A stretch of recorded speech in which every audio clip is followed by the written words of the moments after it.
Bonsoir. Donc avant d'ouvrir le conseil municipal, je voudrais évoquer certaines choses. Donc le vendredi 16 octobre, malheureusement, M. Samuel Paty, professeur d'histoire-géographie, a été assassiné devant le collège du Bois d'Aulne à Conflans-Sainte-Honorine. Le jeudi 29 octobre, M. Vincent Loquès, 54 ans, sacristain, Madame Nadine Devilliers, 60 ans, Madame Simone Barreto Silva, 44 ans, ont été tués lors d'une attaque à l'arme blanche dans la basilique Notre-Dame de l'Assomption à Nice. Pour ces personnes, je vais demander de vous lever et faire une minute de silence, s'il vous plaît.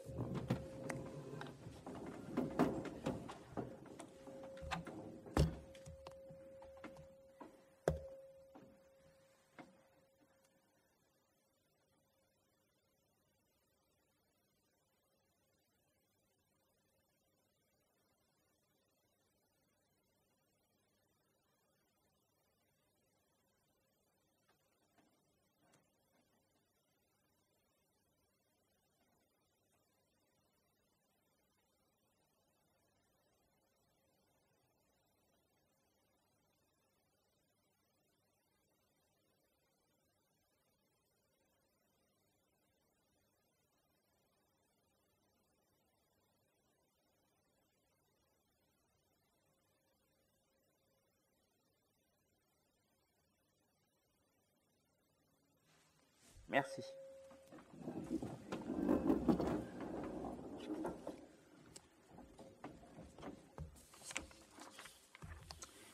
Donc, je déclare la séance du conseil municipal ouverte et je vais procéder à l'appel nominal. Monsieur Aparicio, présent. Ouais. Daniel. Merci.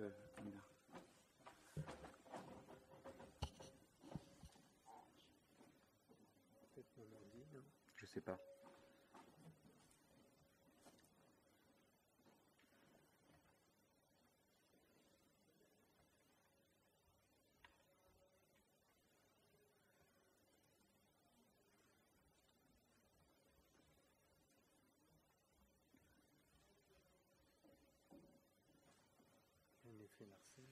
Ouais.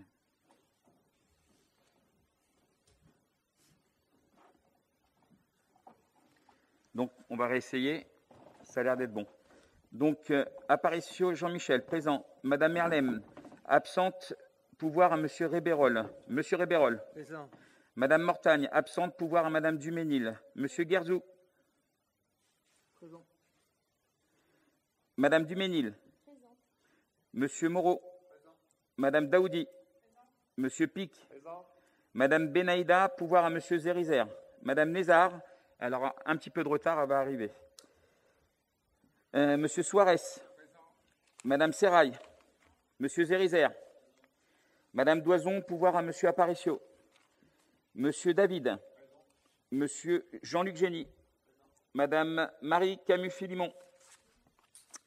Monsieur Elal, absent. Madame Djerbinora, pouvoir à Monsieur Guerzou. Monsieur Damion. Madame Antunès Andrea. Madame Nathalie Groux, pouvoir à Monsieur Foirest. Monsieur Foirest. Madame Ferreira. Monsieur Lelier, pouvoir à Madame Ferreira. Monsieur Pelzer, pouvoir à Monsieur Foirest. Monsieur Renou. Secrétaire de séance, Monsieur Zenaki. Très bien. Procès verbal du conseil municipal du 30 septembre. Apporte-t-il des questions? Monsieur Renaud. Oui, merci, bonsoir à tous. En préambule, monsieur le maire, je voudrais insister sur l'importance des procès-verbaux, justement, de conseils municipaux, et donc sur l'importance des corrections qu'il conviendra d'apporter à celui-ci. C'est grâce à un procès-verbal du conseil municipal que je suis en mesure de vous demander publiquement des excuses à inscrire au futur procès-verbal du présent conseil municipal. Je voudrais des excuses publiques parce que vous m'avez gravement diffamé par voie de presse dans un article de la Gazette en date du 15 novembre 2020, qui évoquait ce que je considère comme un grave abus de pouvoir. Vous prétendez en effet décider de ce que les habitants de notre ville ont le droit de voir ou de ne pas voir. de ce qu'ils ont le droit de débattre, avec qui et comment. Vous avez en effet interdit l'organisation d'une projection débat et même d'une projection tout court par notre association au cinéma Le Palace. Il s'agit de projeter le documentaire du journaliste David Dufresne sur les violences policières, sorti il y a quelques semaines dans les cinémas de France. De telles projections débat ont eu lieu à l'initiative de cinémas et d'associations, et ce dans des villes de droite comme de gauche. En revanche, c'est dans les villes dirigées par le Front National ou le Rassemblement National, et seulement dans celles-ci, que des municipalités sont allées jusqu'à décider de ce que les bibliothèques municipales devaient proposer ou non à lire à la population. Aux journalistes de la Gazette qui vous interrogeaient à ce sujet, vous avez dit que je considérais qu'une majorité de policiers étaient violents, voire auteurs de ces violences. C'est implicite.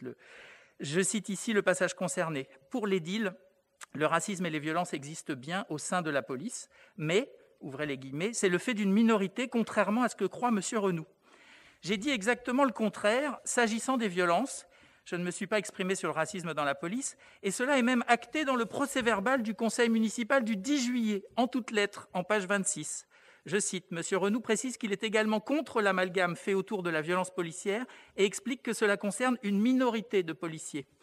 Mais il faut reconnaître qu'il y a bien un souci avec des individus qui ont peut-être, depuis trop longtemps, bénéficié de la protection légitime du corps dans son ensemble, ce qui n'a pas permis d'écarter les brebis galeuses. C'est ce que je précisais et qui est fidèlement rapporté dans ce procès-verbal. Ce n'est pas innocent puisque c'est par une telle stratégie de caricature des défenseurs des droits humains et autres lanceurs d'alerte sur ce sujet, et par l'amalgame entre critiques argumentées et haine anti-flic, que votre syndicat et d'autres s'évertuent à empêcher que les violences policières et leurs auteurs soient enfin punis comme elles le méritent dans ce pays, notre pays, qui, je le rappelle, a été condamné par la Cour européenne des droits de l'homme pour des violences policières en 2017, en 2018 ou encore en 2019, tandis que le Comité des droits de l'homme de l'ONU faisait de même en 2019, et même le Parlement européen, à une large majorité, la même année. Une honte pour le pays de la Déclaration des droits de l'homme et du citoyen. Sur le racisme dans la police, dont je n'avais pas parlé jusque-là, et puisque vous me faites dire des choses que je n'avais pas dites, je vais préciser ma pensée. Votre assertion selon laquelle il serait minoritaire ressemble plus au réflexe corporatiste d'un syndicaliste policier qu'à une approche rigoureuse d'un phénomène. D'après une enquête électorale française du Centre de recherche sur la vie politique française, le CEVIPOF, associé à Sciences Po, qui fait autorité, 67% des policiers actifs auraient voté Front National au premier tour de la présidentielle, soit le même pourcentage que pour le vote FN au régional 2015. Dans une étude plus récente de ce même institut de recherche, 43% des policiers actifs et retraités, ces derniers votant beaucoup moins FN que les policiers actifs, interrogés ont affirmé avoir voté pour le Front National au premier tour des législatives de 2017 et 52% pour le RN aux européennes de 2019. Contre respectivement 13,2% et 23,3% au niveau de l'ensemble de la population. Si l'on considère maintenant le grade, le CEVIPOF constate que 67 à 68% des policiers de la base votent Le Pen, ce qui en fait une large majorité. Mais s'il est vrai qu'on ne peut pas totalement assimiler vote FN et racisme, c'est quand même un indicateur très, très inquiétant et qui mériterait pour le moins autre chose que la caricature dont vous m'affublez publiquement et la censure dont vous frappez le travail du journaliste David Dufresne. Je vous fais grâce par charité d'évoquer les arguments changeants que vous nous avez opposés, ainsi que votre adjointe, et sur le fait que vous confondiez, quand ça vous arrange, un parti politique et une association sans étiquette et active depuis 4 ans sur Beaumont. Je note d'ailleurs que que votre adjoint aux associations avait promis devant ce conseil municipal de recevoir au même titre que les autres associations ma petite personne au nom de Beaumont en commun, parce que Beaumont en commun est une association. Et je l'ai retrouvé également dans le procès-verbal fidèlement rapporté d'un précédent conseil municipal. J'ai déjà répondu à tout ça en détail sur ma page Facebook. Je vous demande donc des excuses publiques pour avoir gravement et publiquement déformé ma pensée et mes propos, et je vous demande instamment de défendre vraiment la liberté d'expression de Samuel Paty et d'autres, et de débat, de séparer en vous le syndicaliste et le maire républicain, et de revenir sur votre abus de pouvoir en autorisant les habitants de notre ville, sous réserve d'acceptation de l'équipe de professionnels animant le cinéma, à organiser des projections débats sur les sujets de leur choix, y compris Beaumont en commun, y compris pour le documentaire « Un pays qui se tient sage ». Venons-en maintenant au procès-verbal. Je disais qu'il n'était pas complet. Le procès-verbal n'indique pas clairement quel usage il serait fait de la subvention obtenue pour le quartier prioritaire de Boyenval et sa population. Nous en avions discuté. Je voudrais que vous précisiez clairement votre intention de ne pas faire profiter le quartier en question de la subvention obtenue pour lui, afin que votre décision puisse éventuellement être contestée devant les tribunaux administratifs. Une remarque également relativement au séjour des jeunes du centre d'animation jeunesse ou d'action jeunesse à la base de loisirs de Cergy. Ça a coûté plus de 5 000 €. Je remarque que si un aménagement du lac des Ciments avait pu être fait, le séjour aurait coûté moins cher et se serait tenu peut-être plus près. Entretien des espaces verts. J'avais fait une remarque sur l'éco-pâturage. Je vous avais posé une question, elle n'y figure pas. J'avais également mentionné, vous l'aviez noté plutôt favorablement, la possibilité ou la question d'envisager une collecte des déchets organiques pour la ville. Je ne l'ai pas retrouvé dans le procès-verbal. Je voulais vous poser une question sur ce procès-verbal aussi. Est-ce que vous avez eu l'occasion d'aborder la question du changement de signalétique sur la voie vers la gare de Nointel, préalable aux travaux envisagés par le département, puisque c'était promis justement. Il n'est pas fait état dans le procès-verbal que vous avez enfreint la loi en empêchant un membre du public, par ailleurs membre de Beaumont en commun, de filmer les débats du conseil municipal, ni que j'avais rappelé les termes de la loi que je reprécise ici. C'est l'article L. 2121-18 du Code général des collectivités territoriales qui dispose que, je cite, « Ces séances peuvent être retransmises par les moyens de communication audiovisuelle. » Il m'a semblé que, monsieur le maire, vous aviez une définition, disons, plus personnelle de l'adjectif audiovisuel. Alors, pour nous éclairer, j'ai regardé dans le Larousse en ligne qui dit, je cite, « se dit d'une technique ou d'une œuvre associant l'image et le son. » Nous sommes donc fondés à filmer et à diffuser les conseils municipaux, comme aujourd'hui.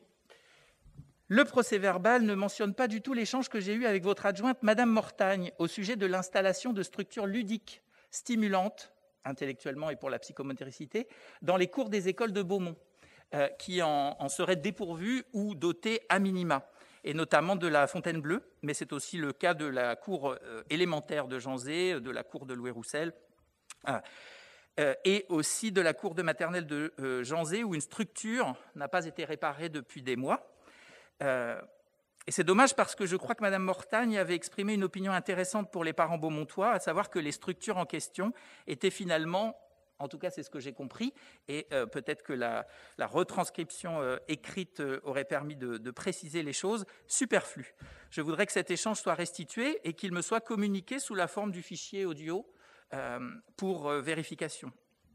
Le procès-verbal ne comporte pas les questions diverses posées par des membres du conseil municipal ou du public, et donc pas non plus les réponses apportées à celles-ci. Je sais que pour ce qui est des questions du public, c'est évidemment pas du tout obligatoire, mais rien n'empêche d'aller au-delà de ce que la loi prévoit et d'ajouter un document que peut-être nous n'aurions pas à valider, puisqu'il est effectivement... mais relativement à ces questions. Je vous remercie de votre attention. Non.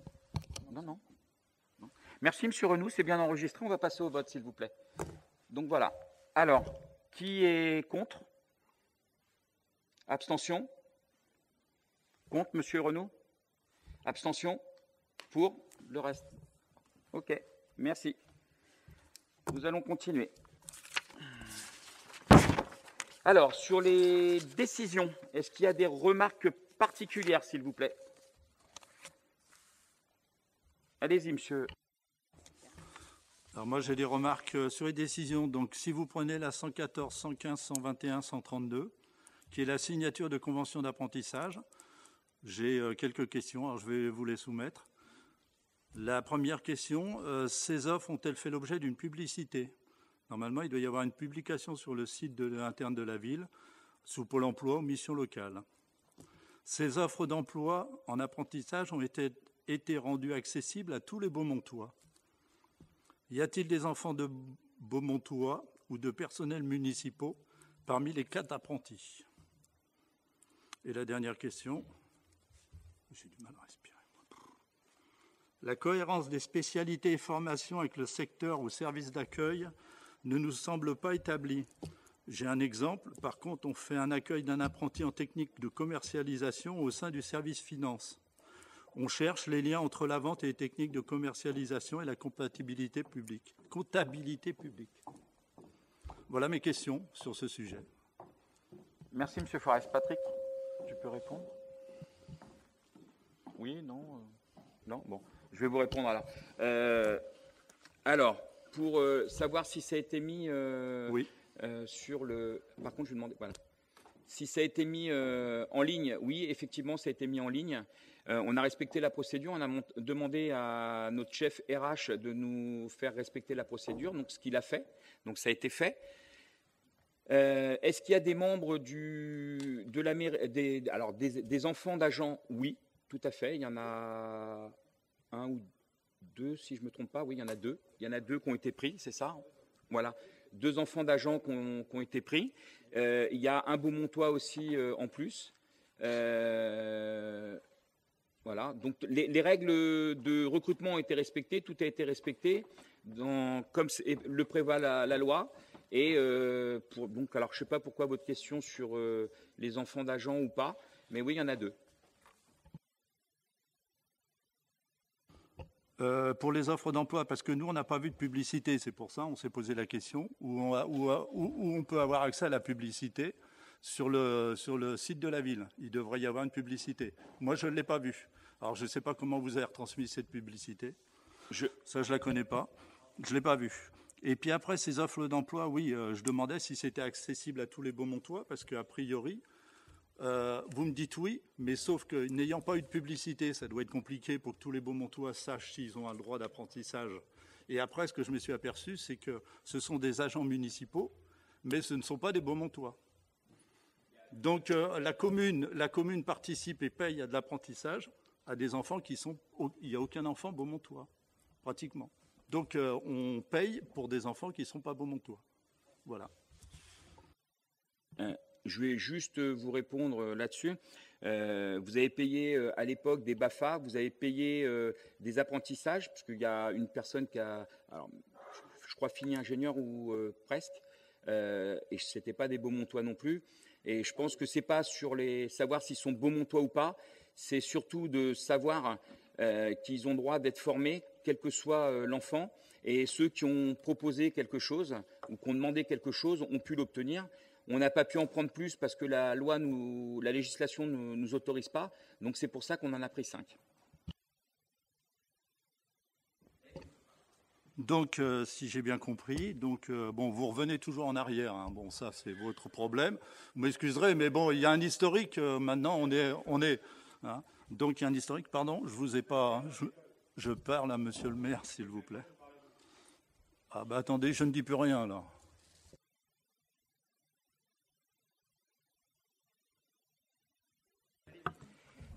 Bon, je note que je n'aurai pas droit à des excuses publiques et je note qu'on s'assoit complètement sur les remarques relativement au procès-verbal, puisqu'il n'y a même pas eu de discussion, réponse, commentaire sur... Non ? Alors, le petit document que vous avez rempli, que vous avez fait, le papier là, vous le transmettez en Word à la secrétaire et ça sera mis sur le prochain procès-verbal. Voilà, tout simplement. Alors, je poursuis. Dans mes remarques, je vous posais aussi des questions, mais peut-être que vous pouvez y répondre au prochain conseil municipal pour que vous ayez le temps d'élaborer votre réponse. Alors, sur ces décisions, je voulais revenir sur la 122 et la 123. La 122, c'est l'impression, réalisation d'un guide pratique. Je voulais savoir juste quelle réflexion avait présidé. Bon, il y a bien un effet d'opportunité, c'est gratuit, c'est la publicité qui paye. Ok, mais on est un peu soucieux de l'utilité éventuelle d'un tel guide. Il y en a déjà eu un. Il a pas mal circulé. Je ne sais pas s'il n'en reste pas quelque part des exemplaires. Je veux bien qu'il y ait des soucis d'actualisation, mais est-il bien nécessaire d'avoir, je ne sais pas, 3000, 4000 exemplaires, mais peut-être. Et puis la 123, c'était le spectacle du RAM, très bonne initiative.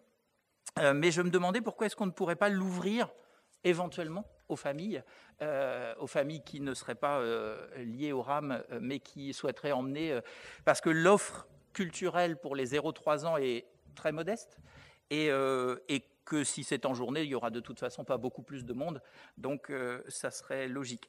Par ailleurs, puisque je ne suis pas là que pour dire du mal, je pense que c'est très bien de prendre des apprentis, et je pense que c'est très bien de quelque part subventionner la culture, comme de fait nous le faisons par votre intermédiaire et votre municipalité, en payant des artistes le samedi matin.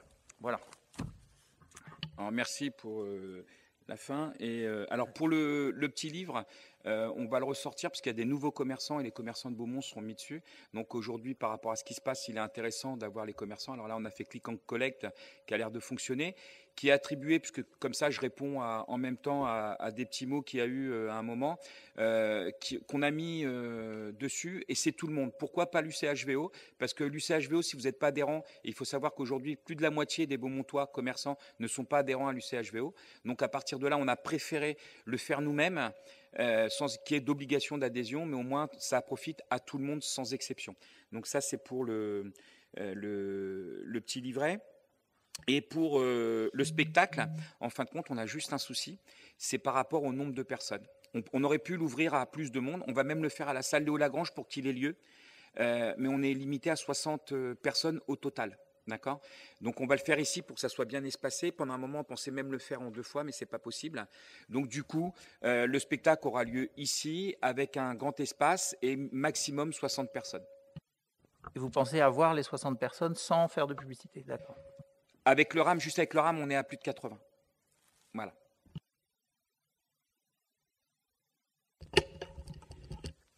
Bonsoir à tous. Concernant les décisions 129 et 131, c'est des prestations qui devaient être effectuées, mais du fait du confinement, je pense qu'elles n'ont pas eu lieu. Je voulais juste savoir si ça n'avait pas été facturé ou si c'était reporté ou si vous avez une date ultérieure. Alors, je vais répondre sur la globalité des actions qui sont menées. Comme ça sera plus facile. Aujourd'hui, au niveau de la culture et de la jeunesse, on a demandé à ce que toutes les activités continuent à être mises en place. D'accord ? Donc, il n'y aura pas de facturation. On a pris des assurances express au cas où. Le ski, on est en train de préparer. Donc, ça, on va essayer de le faire. Le problème, c'est qu'avec ce qui se passe, malheureusement, quasiment tout tombe à l'eau. Donc là, les fêtes de Noël qu'on avait préparées, c'est tombé à l'eau. On va essayer de faire d'autres choses. On voulait faire un lâcher de lanterne dans la ville. Malheureusement, la préfecture nous l'a interdit. Alors, pas par rapport au Covid, surtout par rapport au lâcher de lanterne. Pourtant, elles sont biodégradables, mais par rapport à l'écologie, il fallait que chaque personne récupère au moins la lanterne qu'il ait lâchée. Donc, impossible. Donc, à partir de là, cette animation n'aura pas lieu. Donc, ça veut dire qu'aujourd'hui, malheureusement et tristement, pour Noël, il n'y aura quasiment rien sur la ville. J'espère qu'au 1er décembre, on va nous annoncer des bonnes nouvelles et qu'on pourra remettre. Mais c'est pour ça qu'on voulait faire la continuité des activités, même si elles n'ont pas lieu, au moins les préparer. Si on nous autorise, au moins on sera prêt, on ne sera pas obligé de courir. D'accord.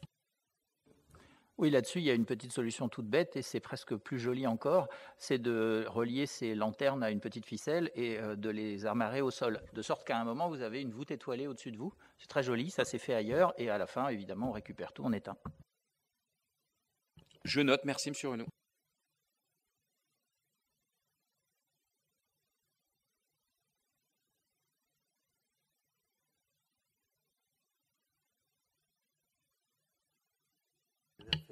Ah, pardon, allez-y. Dû toutes les faire en même temps. Je sais parce que je l'ai fait dans l'ordre. 137, 138. Concernant la mise à disposition des locaux communaux, donc le gymnase et Henri Michel et la salle Léo Lagrange. En fait, il y a une tarification de 1 000 €. Alors, il y a 2 choses que je ne comprends pas. Sur quelle base, sur quoi vous êtes basé pour le gymnase Henri Michel, vu qu'il n'y a aucune décision qui avait été prise?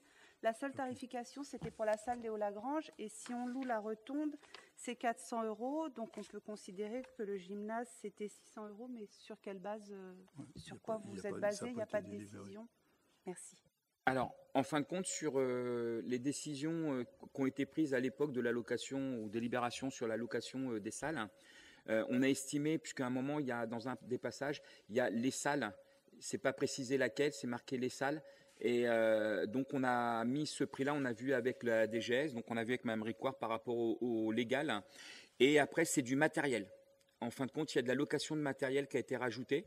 Et là-dessus, il y a des tarifs qui avaient été mis. Alors, je n'ai pas le document sur moi de toute la location, mais en bas, il y a un tarif qui est mis pour le matériel. Mais je vous dis, tout ça, ça a été vu avec la DGS, la préfecture, et ça a été validé par la préfecture. D'autres questions ou on peut passer aux délibérations?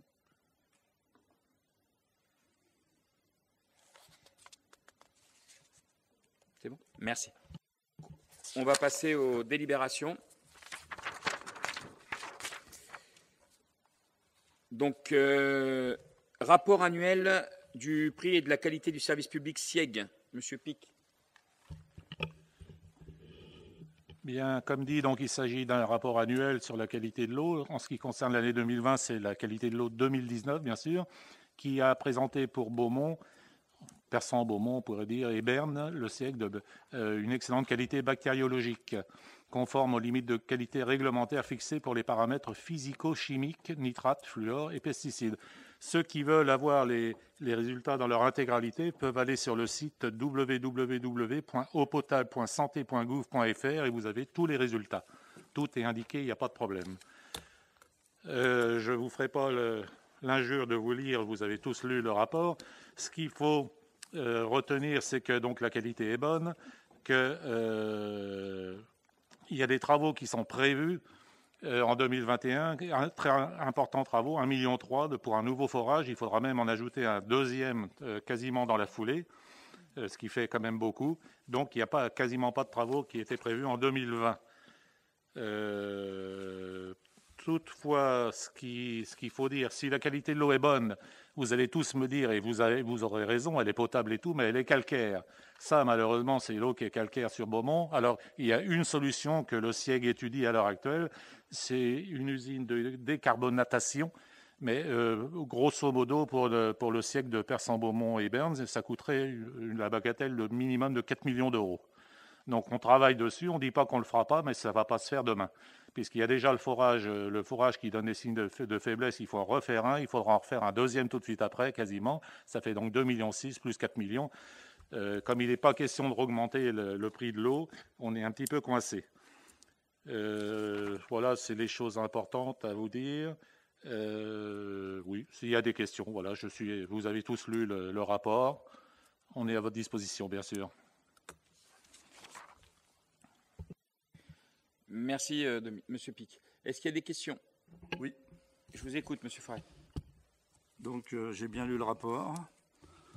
Donc, j'avais une première question. Où en est-on de l'avancement du dossier sur la convention avec le syndicat de Mournointel, sachant que nous sommes en procès devant le tribunal administratif depuis novembre 2018?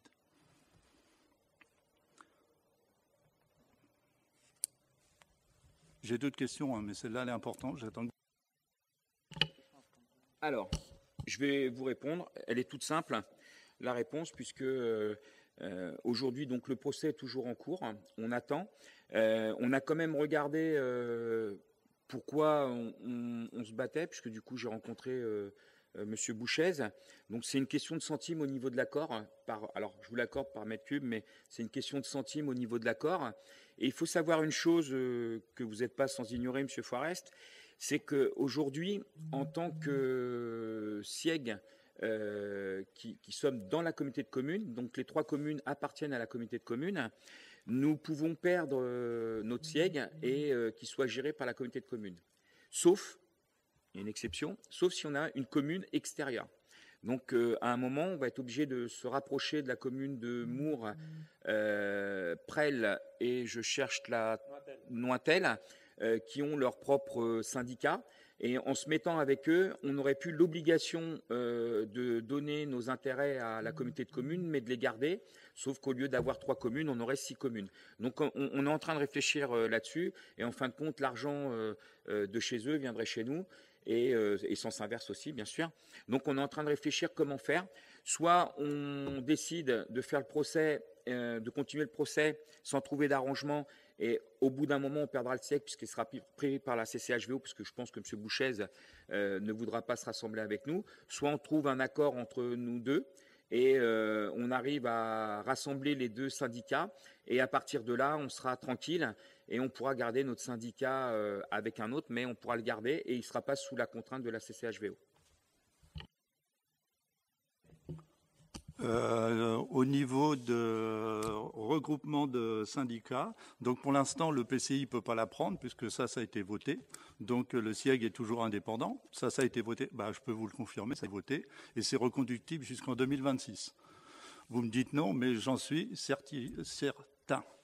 Après, deuxième chose, vous me dites on fait une croix sur 120 000 euros, c'est ce que vous avez l'air de me dire, première chose. Deuxièmement, vous allez reprendre, admettons qu'il y a un regroupement du SIEG et puis du syndicat Mornointel-Prel. Vous reprenez leur réseau, et leur réseau, il est pourri. Donc si vous le reprenez, vous serez obligé d'augmenter l'eau. Donc vous allez encore augmenter l'eau pour les Beaumontois, pour Persan et Berne.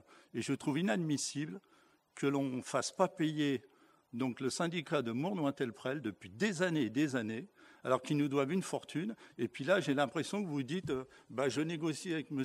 Bouchez, on va passer l'éponge. Et puis voilà, donc il y a des frais d'avocat. On a dépensé déjà 6 000 euros à peu près de frais d'avocat. Donc il faut arrêter que ça dure, quoi. Et puis après, dites pas qu'on va arrêter, parce que là, je ne comprends plus. Je suis désolé, mais c'est l'argent des Beaumontois. Et c'est moi qui paye l'eau pour Mornointel-Prel. Et depuis des années. Donc ça suffit. Alors après, donc ça c'était pour une réponse. Pardon. Alors, je n'ai pas dit qu'on allait passer l'éponge sur l'argent. Je vous ai juste dit que c'est une histoire de centimes par rapport à la négociation. Attendez, laissez-moi finir, M. Forest. Par rapport à la négociation qui a été faite au départ. En fin de compte, le président de Mornointel-Prel est d'accord pour payer. Sauf que c'est une histoire de, je crois, alors erreur de ma part, 0,17 centimes par mètre cube de différence, ce qui représente à peu près les 6 000 euros que vous venez de dire pour l'avocat. Et pour les frais d'avocat, on en est déjà à 50 000 euros pour l'année 2019, donc je pense à 2020, pardon. On en est déjà à 50 000 euros pour d'autres choses, mais voilà. Oui, mais si, il faut préciser qu'il y a beaucoup de frais d'avocat qui auraient permis et que c'est les Beaumontois qui payent aussi. Pour l'Assemblée quand même, parce que je suis bien placé, donc pour vous dire qu'on est d'accord sur les frais de fonctionnement, parce qu'il faut dire que c'est des frais de fonctionnement et d'investissement. Donc je rappellerai qu'on est d'accord sur les frais de fonctionnement 11 centimes par mètre cube, qui devaient nous payer. Donc là, on est bien d'accord depuis 2 ans. Par contre, ils ne sont pas d'accord sur les frais d'investissement. Alors pourquoi ils ne sont pas d'accord sur les frais d'investissement? Parce que normalement, ils devraient payer environ 0,2, 0,25 centimes par mètre cube. Ils ne veulent pas payer la différence, c'est-à-dire les 14 centimes. Et sur les 14 centimes, ils ne veulent pas payer du fait de l'investissement et de l'amortissement du réservoir. Ils n'entendent pas qu'un réservoir, parce qu'il y a eu un réservoir de construit qui a valu 2 millions, et ils n'entendent pas que c'est amortissable. Donc il faut payer. Et donc M. Bouchez, il se heurte sur 2 centimes. Voilà, sur 2 centimes. Ouais, mais ça fait 24 centimes au total par mètre cube. Sachant qu'il y a... Je vous dis simplement, il y a 400 000 mètres cubes par an qu'on donne. Et puis alors, si vous faites 24 centimes multiplié par les 400 000, vous faites le calcul, ça fait 80 000 euros par an. Donc vous laissez 80 000 euros par an, pour l'instant, à Mornointel-Prel. Voilà, je peux faire les calculs. Vous pouvez faire tous les calculs que vous voulez. C'est vous qui l'avez écrit en plus sur un document. Il y a une différence de 2 centimes entre le prix du mètre cube. Donc, je crois que c'est 0,017 de différence entre les deux. Et ça représente, je vous dis, les frais d'avocat que vous avez déjà engagés. Voilà. Non, vous ne connaissez rien au dossier. Parce que pour le reste, M. Bouchez est d'accord pour tout payer le reste. Voilà. Il est d'accord pour payer les 120 000 euros? Ah bon? Ah vous mentez. Ah très bien alors, s'il est d'accord pour les 120 000 euros. C'est très bien, alors on a tout gagné. Vous me direz quand est-ce qu'il les paye.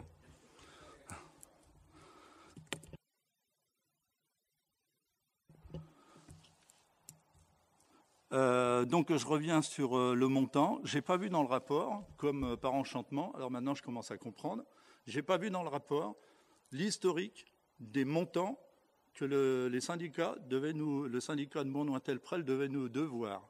Je ne l'ai plus vu alors que moi je l'avais présenté la dernière fois, et là ça a disparu. Je ne comprends pas pourquoi ce n'est pas dans le rapport. C'est-à-dire que moi j'aurais bien vu les sommes que le syndicat nous doit depuis des années, donc ça faisait 4 ans, et là, en plus, la somme de 2019. Et là, tout a disparu. Alors, je ne comprends pas pourquoi cette disparition. Alors, le rapport date de 2019, il a été fait comme ça. Donc, on rend à l'identique. Tu me dis si je me trompe, hein, Dominique. On a rendu à l'identique par rapport à ce qui avait été fait. Et dessus, il n'y avait pas les montants. Ils étaient mis à part sur un autre document. Voilà. Si vous me permettez, j'ai là le rapport.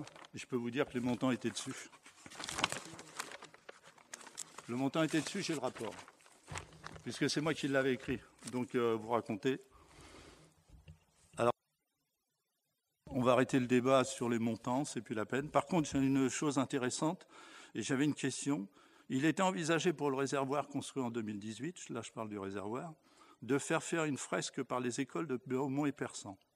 Alors je suis d'accord que c'est difficile après le confinement, mais j'aimerais savoir si vous allez reconduire ce projet parce que ça a été arrêté.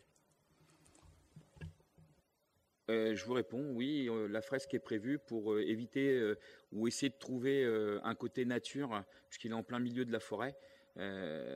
Donc, on va essayer de trouver un côté nature et une fresque est prévue. Alors, peut-être pas par les écoles, où on verra comment on peut faire, parce qu'au niveau des écoles et la hauteur, ça reste compliqué, mais on va voir comment on peut faire. On est en train de travailler dessus.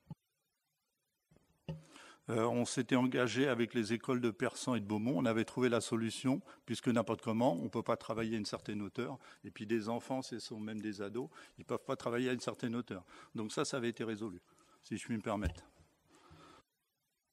Donc si vous avez le projet, il nous intéresse, puisqu'on n'en a plus beaucoup. Merci.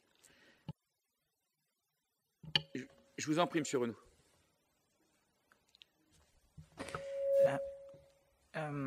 Alors, d'abord, quelques petites questions sur techniques ou de précision sur le rapport, et puis une question plus générale sur le même sujet. Je ne comprends pas la mention suivante. Afin de limiter et de rester dans la norme du taux de nitrate admissible, le SIEG achète 300 000 mètres cubes par an à 16 communes autour d'Asnières-sur-Oise. Est-ce que vous pouvez m'expliquer ça, s'il vous plaît ?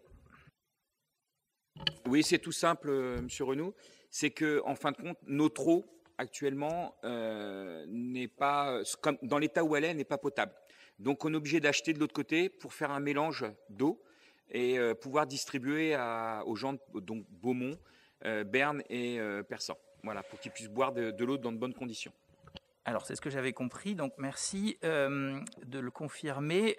J'en déduis donc que que vous travaillez à un plan pour améliorer la ressource, améliorer la qualité de l'eau, un plan anti-pesticides, etc. Je voulais juste avoir des précisions là-dessus, parce que vous savez qu'on est entouré d'agriculteurs qui pulvérisent, j'imagine que cette Assemblée n'est pas dupe de l'excellence de notre eau et du respect des normes, puisqu'on ne teste dans nos eaux que ce que l'on veut bien tester, ce que m'a confirmé la station d'épuration qui fait le même travail et qui ne teste que ce qu'on lui demande de tester, et pas certains pesticides, et pas la plupart des médicaments qu'on retrouve dans notre eau potable, et pas un certain nombre d'autres choses qui sont des problématiques de santé publique, mais dont l'État se fiche parce que ça coûterait énormément d'argent de lutter contre les lobbies qui polluent notre eau. Donc, je me dis qu'il y a évidemment un travail d'amélioration permanente de la ressource, de la qualité de la ressource, de la qualité réelle de la ressource, et ça veut dire au moins de lutter contre les pesticides. On est entouré de champs. Qu'est-ce qui va en être de votre municipalité par rapport à cette politique-là ? Moi, j'ai aussi des choses à vous proposer, mais j'attends. Alors, il y a une chose tout simple. J'ai l'habitude de rendre à César ce qui appartient à César. Donc, depuis 20 ans, la municipalité, alors le SIEG, puisque c'est le SIEG, achète tous les terrains qui sont autour du forage. D'accord ? Donc, on a, je crois que ça doit représenter à peu près 70% des terrains qui sont autour du forage, à peu près, hein, qui appartiennent à la commune. Et donc, ça a été continué pendant les 6 ans en arrière. Hein, là-dessus, il n'y a rien à dire. Et il y a eu des plantations aussi de mise sur ces terrains. Et il n'y a pas d'agriculteurs, il n'y a rien. Donc, c'est vraiment… Alors, il reste quelques terrains autour où il y a de l'agriculture, mais dès qu'on va pouvoir les acheter, on les achètera puisque c'est prévu pour. Et le but, c'est de continuer à planter des arbres dans tout ce domaine-là. Donc, par exemple, si vous prenez en face des oliviers, vous avez une grande plantation d'arbres. Ça, c'est le siècle. Ça a été fait déjà depuis des années. Voilà. Alors, c'est bien, mais ça n'est que des moyens dérisoires face aux pesticides, puisque si dans les champs autour, il y a épandage de pesticides, on retrouve tout dans la nappe phréatique, évidemment. Alors, on peut imaginer racheter toutes les terres agricoles nous entourant, mais c'est quand même bien d'avoir à manger aussi. Qu'est-ce qu'on peut faire comme travail pour faciliter la transition écologique des producteurs agricoles autour de nous. Ça m'amène à la question un petit peu plus générale que je voulais vous poser, et j'aurai une dernière question technique relativement aux tarifs. Mais la question plus générale, c'est aujourd'hui la Lyonnaise des Eaux, qui a changé de nom, mais peu importe, qui distribue notre eau. De nombreuses études d'associations de consommateurs et de villes ont montré que systématiquement, on payait beaucoup plus cher, entre 10 et 30% plus cher, l'eau quand elle était privatisée, enfin quand la distribution était privatisée, plutôt que remunicipalisée. Il y a depuis une quinzaine d'années un mouvement fort de remunicipalisation dans ce pays de la distribution de l'eau. Les grandes villes emblématiques, on les connaît, Paris, Grenoble, Bordeaux, Nice, donc droite, gauche, peu importe. Mais il y a aussi pléthore de petites villes qui le font et qui ont même souvent été à l'amorce de cette tendance-là. Il se trouve que les grandes villes qui ont remunicipalisé, donc non seulement elles ont amélioré la qualité réelle de l'eau et elles ont diminué le coût de l'eau, mais en plus elles ont mis à disposition des agents, à disposition des autres communes qui souhaiteraient faire la transition, notamment les petites villes, des agents, des experts, pour les accompagner. Ce que propose la mairie de Paris, ce que propose Grenoble également, et d'autres. Ce serait intéressant, sachant qu'en 2026 se posera la question du renouvellement, d'après le rapport du contrat de la Lyonnaise des Eaux. Ce serait intéressant de préparer d'ores et déjà cette transition pour qu'on puisse, ou qu'une autre municipalité, ou que, en tout cas en 2026, quand la question se posera, qu'on puisse avoir tous les chiffres, tout le chemin à suivre pour qu'on ne vienne pas nous dire c'est irréaliste, nous sommes trop petits, parce que ça c'est ce qu'évidemment disent tout le temps les quelques multinationales de l'eau. Je voulais préciser aussi que ces multinationales de l'eau, elles privilégient systématiquement les solutions technologiques pour rendre l'eau potable et meilleure, pour traiter les eaux usées, parce qu'elles sont plus lucratives aussi, et que leur technicité dépossède en quelque sorte les autorités des villes et permet de justifier des sortes de rentes de situation. Haute-Paris, la régie qui gère l'eau potable à Paris, a fait le choix inverse. Excusez-moi, M. Renaud, je vous coupe 2 secondes. On est à Beaumont-sur-Oise, donc il faudrait parler de Beaumont-sur-Oise. Oui. Parce que sinon... J'en parle. Oui, mais je vous le dis, le conseil municipal va durer 3 jours et il y a des restrictions aussi dans ce domaine-là. Mais vous voulez dire que je ne peux pas évoquer une autre ville pour dire non, elle peut nous ça. aider, elle a bien fait, et on pourrait faire... C'est pas ça que je suis en train de évoquer, M. Renaud. Ce que je suis en train de vous évoquer, c'est que j'ai très bien compris votre question, j'ai très bien compris ce que vous m'avez dit. On n'a pas besoin d'avoir un laïus à chaque fois. Sinon, je vous dis, le conseil municipal va durer 3 jours. Je pense qu'on a tous des choses à faire. Alors, je comprends. Vous pouvez m'envoyer, si vous voulez, par courrier vos idées et autres. Et il n'y aura aucun souci. Mais en conseil municipal, j'aimerais bien qu'on puisse traiter des affaires sans que ça devienne un débat à chaque fois. Alors qu'il y ait un débat juste simple, qu'on vous posiez des questions simples, qu'on vous donne des réponses simples. Et s'il y a des questions plus techniques, que vous les posiez par courrier et je vous répondrai. D'accord, mais bien sûr, il faut que cette Assemblée, pas seulement Monsieur le maire, ait connaissance des quelques arguments soutenant tel ou tel point de vue. Alors, sur la tarification, donc j'en reviens à la lettre du rapport, on n'a aucun élément de comparaison, déjà. Là, vous m'avez interrompu quand je parlais de Paris. J'ai parlé aussi de petites villes. Il y a Viry-Châtillon, il y a plein de petites villes autour de Paris et en province. Mais dans le rapport, il n'y a bizarrement aucune comparaison sur le coût de l'eau. On nous dit combien nous payons. On ne nous dit pas combien on paye ailleurs, dans des collectivités de même échelle, évidemment. Il faut comparer ce qui est comparable.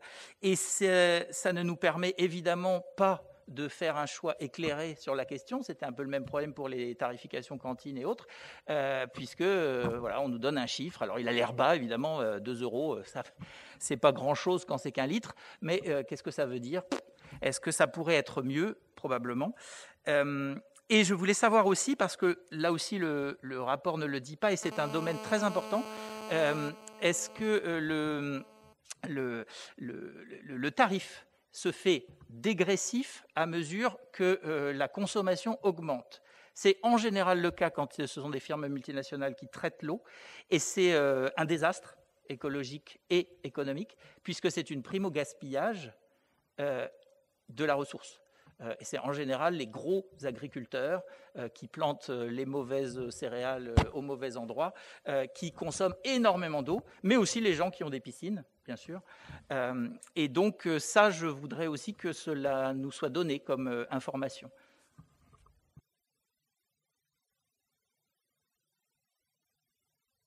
Bah écoutez, c'est noté, on essaiera de faire mieux l'année prochaine, pas de problème.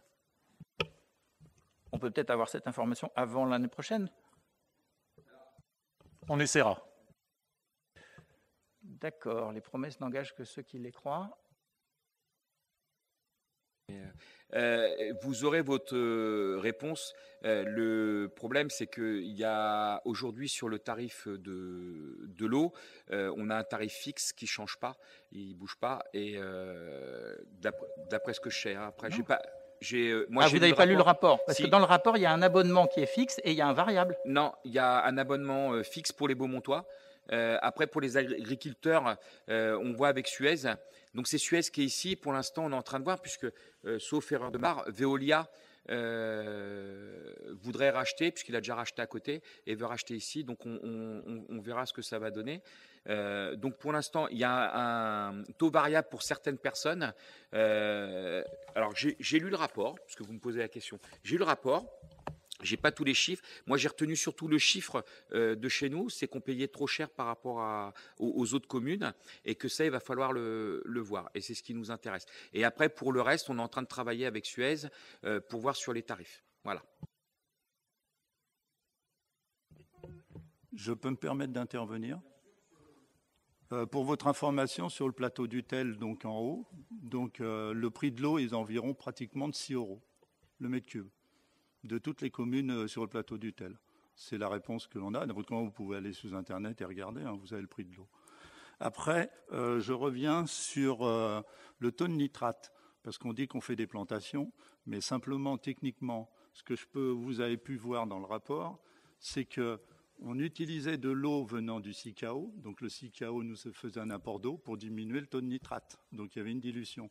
Et ce que vous avez remarqué, vous pouvez aller voir dans le rapport, c'est qu'entre 2014 et 2018, Suez, et on a considéré aussi qu'on est passé de 460 000 m3 d'importés à 219 000 m3 importés, maintenant en 2018. Ça veut dire que le taux de nitrate avait beaucoup diminué. Il était vraiment bien dans la norme, et c'est pour ça qu'on a diminué ces taux, ce volume d'eau importé. Et donc, c'est ce qui explique que pendant 6 ans, on n'a pas planté d'arbres et ça ne se justifie pas. Parce que ce n'est pas la peine de mettre des arbres, puisque le taux de nitrate a été très correct. Voilà la réponse techniquement. Merci, M. Forest. Je voulais aussi, j'ai constaté aussi que dans le rapport, il était fait état d'une augmentation de la consommation, notamment à Beaumont, la consommation d'eau, sur la période de 7%, je crois. Et il m'a semblé, mais je me trompe peut-être, que c'était supérieur à la population, à l'évolution de la population dans la même période. Je me demandais du coup d'où venait, si une analyse, une réflexion avait pu être faite ou pouvait être faite avant l'an prochain pour savoir l'explication. L'explication est simple. Norme INSEE, 9689 habitants à Beaumont. Réel, on est à peu près à 10 400 habitants à Beaumont. Voilà.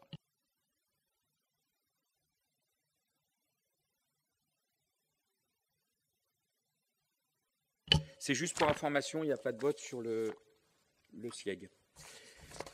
Alors, point suivant, ce sont des travaux. Monsieur Pic. Il s'agit là d'une chose très simple. On est en train de réhabiliter les logements des gardiens.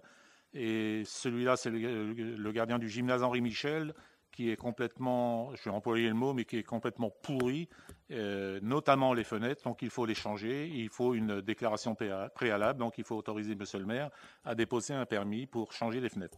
C'est aussi simple que cela. Merci. Est-ce qu'il y a des questions? Oui. Monsieur Foiret. Donc, concernant le remplacement des fenêtres, donc, selon nous, la rénovation de ce logement doit s'inscrire dans la rénovation complète du gymnase afin de percevoir un maximum de subventions. Entendez-vous solliciter donc les subventions auxquelles la ville peut prétendre auprès du conseil départemental, de la RIF et de l'État? Et après, j'ai une deuxième question. Qui bénéficie ou bénéficiera de ce logement? Un personnel municipal ou autre? Si vous pouvez me répondre sur ces deux questions. Merci. Alors, pour la première question, dans quelques jours, et je crois même qu'il est dedans, il y a quelqu'un qui habite dedans, c'est le gardien. Donc nous, on a choisi une autre politique au niveau de la surveillance des sites, de mettre des gardiens sur chaque site. Ça crée de l'emploi et ça permet de pouvoir faire des économies aussi sur d'autres points. Il ne sera pas mis dans la rénovation du gymnase puisque les travaux sont faits avant. Donc, comme vous le savez, si vous commencez des travaux avant de demander la subvention, vous ne pouvez pas obtenir de subvention sur ce point-là. Donc, je vous ai répondu en même temps à l'autre question. Ça sera un gardien qui sera dedans. Et on a plusieurs logements sur la commune qui ont été loués à des gens de la commune en général, puisqu'on veut privilégier les gens de la municipalité et non pas nos coiffeurs. Est-ce qu'il y a d'autres questions ? Oui, sur la même question si un gardien est présent en permanence, y compris à l'avenir, est-il possible d'aménager l'ouverture des infrastructures sportives de la ville, notamment de ce gymnase, aux jeunes sportifs qui en feraient la demande pour qu'ils s'entraînent seuls, c'est-à-dire en dehors des cours prévus par leur club? Alors, il y a deux choses, Monsieur Renoux, par rapport à la loi. Des jeunes qui viennent s'entraîner seuls dans un endroit sans un professionnel, c'est interdit par la loi. Ça, c'est la première chose. Et la deuxième chose, il y a des créneaux horaires qui sont prévus sur le gymnase. Et actuellement, je dirais qu'il est même plus que plein. Voilà. Parce que là, aujourd'hui, il n'y a rien. Vous savez très bien pourquoi, mais sinon il est plein de chez plein. Il y a même des compétitions qui sont des fois reportées à un autre moment parce qu'il est loué pour autre chose. Alors, quand je dis loué, pris pour autre chose ou ainsi de suite. Donc c'est impossible aujourd'hui de mettre des créneaux pour d'autres personnes. La loi interdit qu'un équipement sportif soit laissé à disposition avec la surveillance d'un gardien qui ouvre, qui ferme et qui peut jeter un œil, des contribuables. En fin de compte, si vous avez quelqu'un, votre micro s'il vous plaît, si vous n'avez pas quelqu'un qui a le BGEPS minimum, vous ne pouvez pas faire des activités sportives dans une salle qui appartient à la municipalité ou autre. Alors, sauf chez vous, bien sûr. Mais par exemple, si vous allez Fitness Park, vous allez chez Fitness Park, s'il n'y a pas d'employé à l'intérieur, normalement, vous ne pouvez pas exercer à l'intérieur. C'est la loi.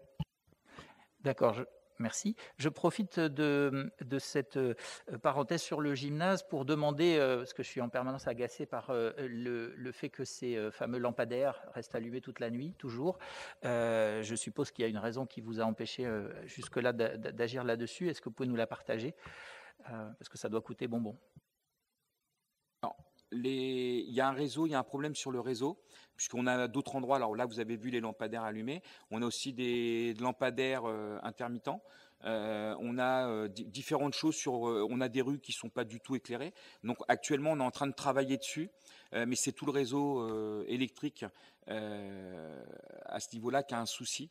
Donc, alors je ne sais pas si vous avez entendu parler, mais là, on est en train de faire sur la rue Daniel Casanova, rue Voltaire. Ils sont en train de voir justement, parce qu'on a des gros soucis justement, il n'y a pas de lumière du tout. Donc, ça devient dangereux aussi à un moment. Donc, ils sont en train de revoir et on espère que tout sera réglé rapidement. Donc, je vais faire passer aux voix. Qui est contre? Qui s'abstient? Donc, Monsieur Forest et Madame Ferreira. Merci. Alors, session parcelle. Monsieur Pic. Il s'agit donc de la suite du conseil municipal du 27 mai 2020 qui s'est prononcé sur la désaffectation et le déclassement du domaine public d'un terrain d'une contenance de 375 mètres carrés situé entre le numéro 22 et 24 de la rue Van Gogh et de la rue Jean-Baptiste Corot. C'est des terrains en fait qui servaient à rien, qui étaient laissés à l'abandon et la municipalité à l'époque avait décidé de le rétrocéder à trois propriétaires, ce qui a été fait. Donc c'est la fin de la procédure. Les acquéreurs ont la charge de tous les frais d'acte, droit d'honoraires notaire. Et il s'agit d'autoriser Monsieur le maire donc à signer cet acte de vente aux trois bénéficiaires qui sont dans les trois délibérations qui suivent. Voilà. Merci Monsieur Pic. Alors je demande si tout le monde est d'accord, si qu'on puisse faire voter les trois en même temps. Ça va à tout le monde? Oui, pas de problème. D'accord. Est-ce qu'il y a des questions? Non. Donc, qui est contre? Qui s'abstient? Donc, à l'unanimité. Merci. Alors, le personnel. Donc, création. Monsieur Moreau. Alors, là, il s'agit d'un personnel titulaire et stagiaire de la fonction publique territoriale pour un agent adjoint technique permanent à temps complet.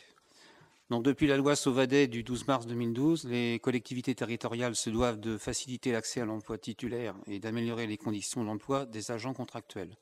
Depuis 2015, la collectivité a entrepris une démarche de pérennisation des emplois et de stabilisation de la situation professionnelle des agents. Donc, afin de continuer dans cette démarche, la collectivité souhaite créer un emploi d'adjoint technique à temps complet sur le secteur de l'intendance et sur des missions d'agents spécialisés des écoles maternelles. Donc, il est donc proposé au conseil municipal de statuer sur la création d'un emploi d'adjoint technique territorial permanent à temps complet.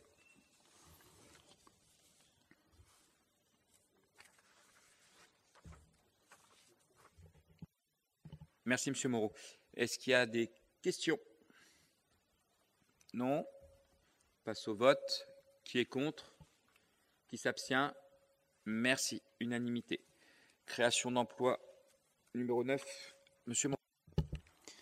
Alors, il s'agit donc d'une création d'un emploi d'adjoint technique principal de deuxième classe, permanent à temps complet pour la régie voirie. Donc, c'est suite au départ d'un agent de la commune. Et donc, c'est un remplacement poste pour poste. Donc, il est donc proposé au conseil municipal de statuer sur la création d'un emploi d'adjoint technique principal de deuxième classe permanent à temps complet sur le secteur de la voirie. Merci, Monsieur Moreau. Est-ce qu'il y a des questions? Non. On passe au vote. Qui est contre? Qui s'abstient? Unanimité. Merci. Numéro 10, création d'un emploi d'ingénieur. Monsieur Moreau. Alors, d'ingénieur. S'il vous plaît, pourquoi vous dites 10 alors qu'on est à la délibération numéro 8? Ouais, Il y a un petit problème, mais là, on en est à la 8. On a fait la 7 et la 8. Merci, Monsieur Forest. Là, il y a un emploi d'adjoint technique avant non titulaire. Oui, c'est ça. Excuse-moi. Autant pour moi, la délibération numéro 8. Merci, Monsieur Forest. Voilà. Bien, donc je reprends pour donc l'emploi d'adjoint technique non titulaire permanent à temps complet pour le secteur de l'intendance.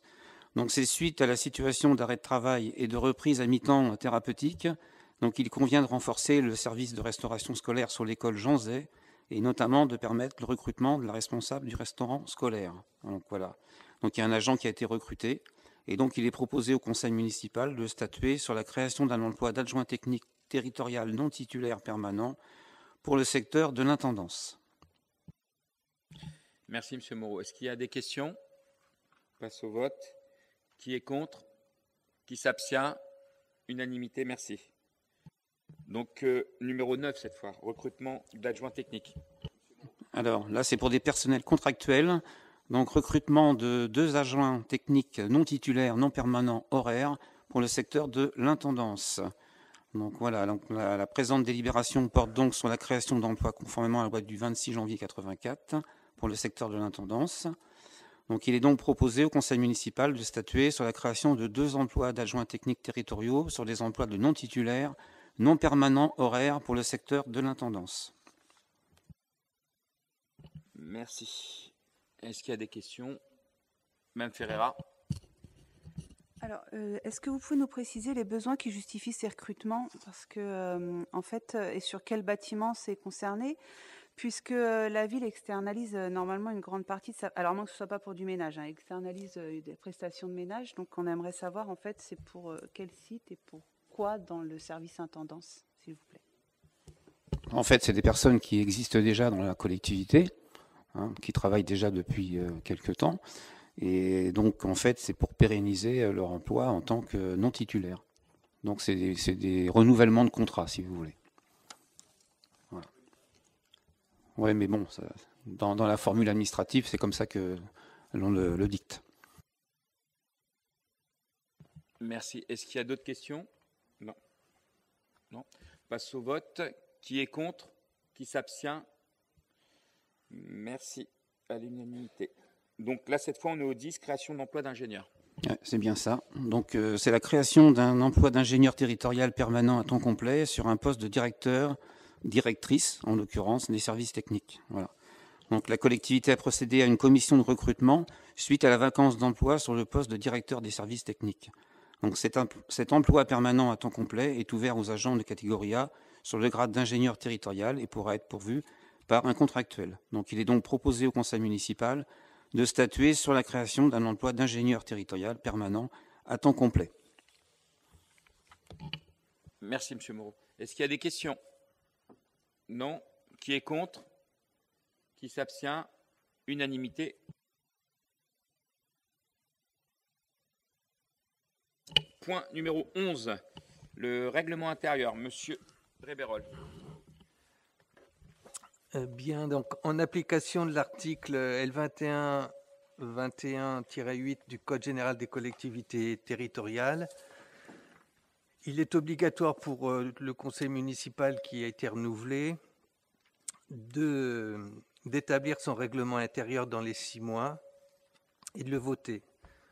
Donc le document qui vous a été donné, enfin envoyé avec le rapport, reprend tous les éléments que l'on doit avoir pour permettre le bon déroulement d'un conseil municipal, en sachant que on est obligé de respecter la règle de droit et qu'on ne peut pas non plus décider des choses fantaisistes. Voilà. Donc il est proposé, à moins que vous ayez bien entendu des questions, il est proposé de voter ce document. Merci. Est-ce qu'il y a des questions? Oui. Monsieur Forest. Oui, j'ai 2 questions. Sur le fonctionnement des commissions, est-ce que les suppléants seront systématiquement convoqués? Parce que c'est toujours, vous savez, quand il y a des commissions, on ne sait jamais, on ne sait pas. Donc là, on ne parle pas des suppléants. Donc c'était une question. Et j'avais une deuxième question concernant l'article 29 de la commission d'appel d'offres. Nous avions à l'époque mis en place, par souci de transparence, un règlement intérieur de la commande publique. Et je voulais savoir si vous allez, donc, comme la précédente, établir un nouveau règlement interne de la commande publique. Parce que c'est assez transparent au niveau de la commande publique, il n'y a que 2 lignes et on ne sait pas ce qu'il y a derrière. Voilà, si vous pouvez m'éclairer. Merci. Alors, en ce qui concerne les commissions, a priori, je ne vois pas d'inconvénient à ce que les suppléants soient invités ou soient informés. Quant à la commission d'appel d'offres et puis au règlement de la commande publique, là aussi, on est en train de démarrer et je pense que plus c'est transparent, mieux ce sera. Je me permets de vous préciser que les 2 lignes sont la reprise in extenso de ce qu'il y avait dans le précédent règlement intérieur. Non, mais on s'appuie sur le CGCT, il n'y a pas de problème. Hein. C'est simplement, avant, ça avait été complété, c'était ça. Merci. D'autres questions? Comment voulez-vous que nous procédions? Est-ce qu'on étudie chaque article et est-ce qu'il y a d'une façon ou d'une autre moyen que nos remarques soient prises en compte pour que le vote ait lieu au prochain conseil municipal? Ou est-ce qu'on va juste faire état de remarques et puis... Parce que je me suis inspiré, j'ai regardé d'autres règlements intérieurs disponibles sur Internet, il y a des choses intéressantes. Merci. Alors, M. Renaud, on a repris exactement les textes de loi. Voilà. Les textes de loi les prévoient comme ça. Donc, alors, des remarques, on peut en avoir à chaque fois, sur chaque ligne, sur chaque point, sur chaque virgule qui est mise. Nous, ce qu'on demande, c'est de respecter la loi. Aujourd'hui, c'est ce qui est fait, c'est-à-dire que ce règlement intérieur a été fait dans le respect des lois républicaines. Donc, on a mis tout ce qu'il y avait à mettre et ce qui était autorisé, sans rien supprimer, justement de façon à pouvoir respecter ces lois. On a même fait un truc, puisque vous avez toujours des questions tardives. Au lieu de 5 jours, on a mis 2 jours pour les questions qui arriveraient à la mairie. Donc on a raccourci on vous a donné des jours supplémentaires pour pouvoir nous les envoyer et qu'on puisse y répondre. Voilà. Donc on a essayé de respecter la loi au maximum, de faire ce qui était légal. Donc à partir de là, les remarques, on les entend, je les écouterai. Par contre, on a 6 mois pour présenter le règlement et on est dans les 6 mois. Voilà. Alors, il y a une loi engagement et proximité du 27 décembre 2019 qui ne me semble pas avoir été intégrée dans l'élaboration de ce règlement intérieur. Alors, je suis un peu étonné puisque c'est une loi très importante puisqu'elle étend les espaces d'expression libre des élus d'opposition. Elle précise justement que il n'est plus uniquement pris en compte la possibilité de s'exprimer dans le bulletin municipal, ça c'était à l'ancienne, mais dans toute diffusion d'informations générales sur les réalisations et sur la gestion du conseil municipal, ce qui inclut la page Facebook. Si, c'est très clairement mentionné dans la jurisprudence, les analyses et la réponse au Sénat. Et newsletter, les vœux du maire, toute réunion publique, le bilan de mi-mandat, tout est clairement indiqué et défendu, argumenté sur Internet. Donc ça, c'est une loi en tout cas qui ne me semble pas avoir été intégrée. Parce que sinon, il faut me dire ce qu'elle a apporté en 2019. Parce que si vous me dites qu'on a juste l'expression congrue dans le bulletin municipal, il ne fallait pas faire une loi en 2019. Je parle des communes de plus de 3500 habitants, on est bien d'accord. Alors, pour vous répondre, sur Facebook, vous répondez, puisque vous avez votre droit de parole, puisque les réponses que vous mettez, elles y sont. Donc, alors, la jurisprudence prévoit, a estimé que le fait que vous répondiez aux annonces qui étaient mises par la commune, donc c'était votre droit de réponse. Les commentaires que vous mettiez est considéré en jurisprudence comme la réponse, donc vos droits de parole sur ce site. Voilà. Oui, mais alors c'est pas de chance parce que merci. J'ai fait 4 commentaires depuis que vous êtes maire et le dernier vient d'être censuré. S'il vous plaît, merci. Donc, on supprime des commentaires, je vous le confirme. Alors par contre, le dernier, on ne l'a pas vu et il n'a pas été supprimé. Et ça, je vous le confirme. Donc, vous ne l'avez pas envoyé. Par contre, non. Alors, il n'a pas été mis. Par contre, moi, je l'ai retrouvé sur votre page. Et de toute façon, par rapport à ce que vous avez mis, je l'aurais fait enlever. Je vous le dis clairement, puisqu'aujourd'hui, c'est un non-respect. Ce que vous dites, c'est un non-respect à la République. Et en plus, il est précisé, excusez-moi, quand vous dites qu'on envoie des militaires en Afrique pour des raisons, alors c'est les vôtres, c'est votre point de vue, je le respecte. Par contre, cette personne est morte pour la France et que vous ne permettiez pas qu'on fasse un hommage à cette personne, c'est juste lamentable. Donc, c'est pas républicain. C'est ce que vous mettez dans le document, je l'ai là, donc il n'y a pas de souci. C'est ce que vous mettez dans le document et ça, je trouve ça inacceptable. On est en République, on doit respecter les militaires français, quels qu'ils soient. Qu'ils aillent là-bas, ils sont envoyés pour des missions, il faut savoir les respecter. Nous sommes des républicains, monsieur. Voilà. Ça, c'est le premier point. Le deuxième point, en tant que directeur de publication, j'ai le droit de supprimer tous les postes qui me semblent diffamatoires. C'est marqué comme ça sur la jurisprudence. Et le poste que vous avez mis, je vous dis, il n'y était pas, mais je l'ai retrouvé, je l'aurais supprimé quoi qu'il arrive parce qu'il est diffamatoire envers ce militaire et l'État. Et c'est inacceptable. Et tous les postes que vous mettrez, monsieur Renou, qui n'ont rien à voir avec la commune, puisque c'est prévu comme ça dans les textes, c'est-à-dire que sur la page Facebook de la commune, aucun élément national ne doit être mis. Excusez-moi, quand vous dites que l'armée envoie des personnes pour donner des armes aux islamistes et ainsi de suite, c'est du national. C'est ce que vous avez mis, je l'ai là, monsieur Renaud. Dites pas non, je l'ai là, d'accord? Donc, à partir de là, c'est diffamatoire, donc on l'enlève. Et tant que vous aurez des propos comme ça, je les enlèverai. Et qui que ce soit vous ou les autres personnes, on ne peut pas laisser des propos tels que ceux-là sur une page Facebook. On doit respecter notre République. Vous pouvez être en désaccord avec le gouvernement, mais vous devez au moins respecter les personnes qui les représentent. Merci. Alors, si je peux vous répondre, vous dites d'une part qu'on ne doit pas mentionner de questions nationales. Or, je répondais et faisait écho à votre prise de position nationale, puisque à l'occasion de l'hommage aux victimes du 13 novembre auquel je m'associais, qui est d'ailleurs une question nationale, vous élargissiez le propos à la question des soldats français envoyés en Afrique.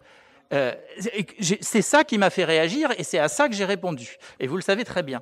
Et je ne parle pas d'un soldat en particulier. C'était d'ailleurs pas votre propos, puisque vous parliez du 13 novembre et donc des victimes que l'on sait.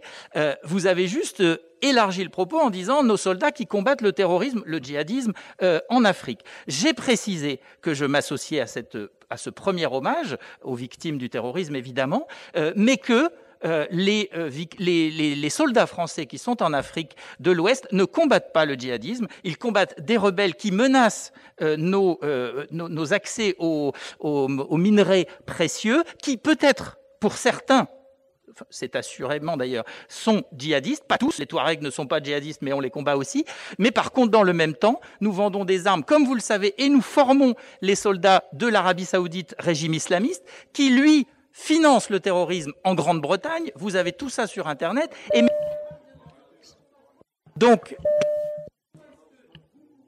pourquoi est-ce que vous pouvez parler d'un sujet national? Moi, je veux bien qu'on ne parle jamais de sujets nationaux, mais ni vous ni nous. Si vous faites un commentaire en tant que maire, je dois pouvoir faire un commentaire en tant qu'élu d'opposition. C'est ma liberté d'expression. Il me semble que c'est quelque chose de très important. C'est de la diffamation. S'il vous plaît, monsieur Renaud, c'est de la diffamation. J'ai le propos là et... Lisez-le. Non, je vais pas le Qu'est-ce lire. qui est diffamatoire? Lisez-le. Ce que vous dites, parce que c'est grave de dire que c'est diffamatoire. Je vous le montrerai tout à l'heure et si vous voulez... Mais ça va, je sais ce que j'ai écrit, mais les gens ici ne savent pas forcément ce qui a été écrit. Donc, on va arrêter là sur ce point-là, ça sera plus simple. Est-ce qu'il y a d'autres choses sur le règlement? En tout cas, la loi en question, engagement et proximité, ne parle pas que de Facebook. Oui, vous regarderez les jurisprudences, monsieur Renaud, et comme ça, ce sera très bien. On va passer au vote, merci. Qui est contre? Monsieur Renaud, contre. Abstention. Madame Ferreira et monsieur Forest. Qui est pour? Bon, tout le reste. Merci.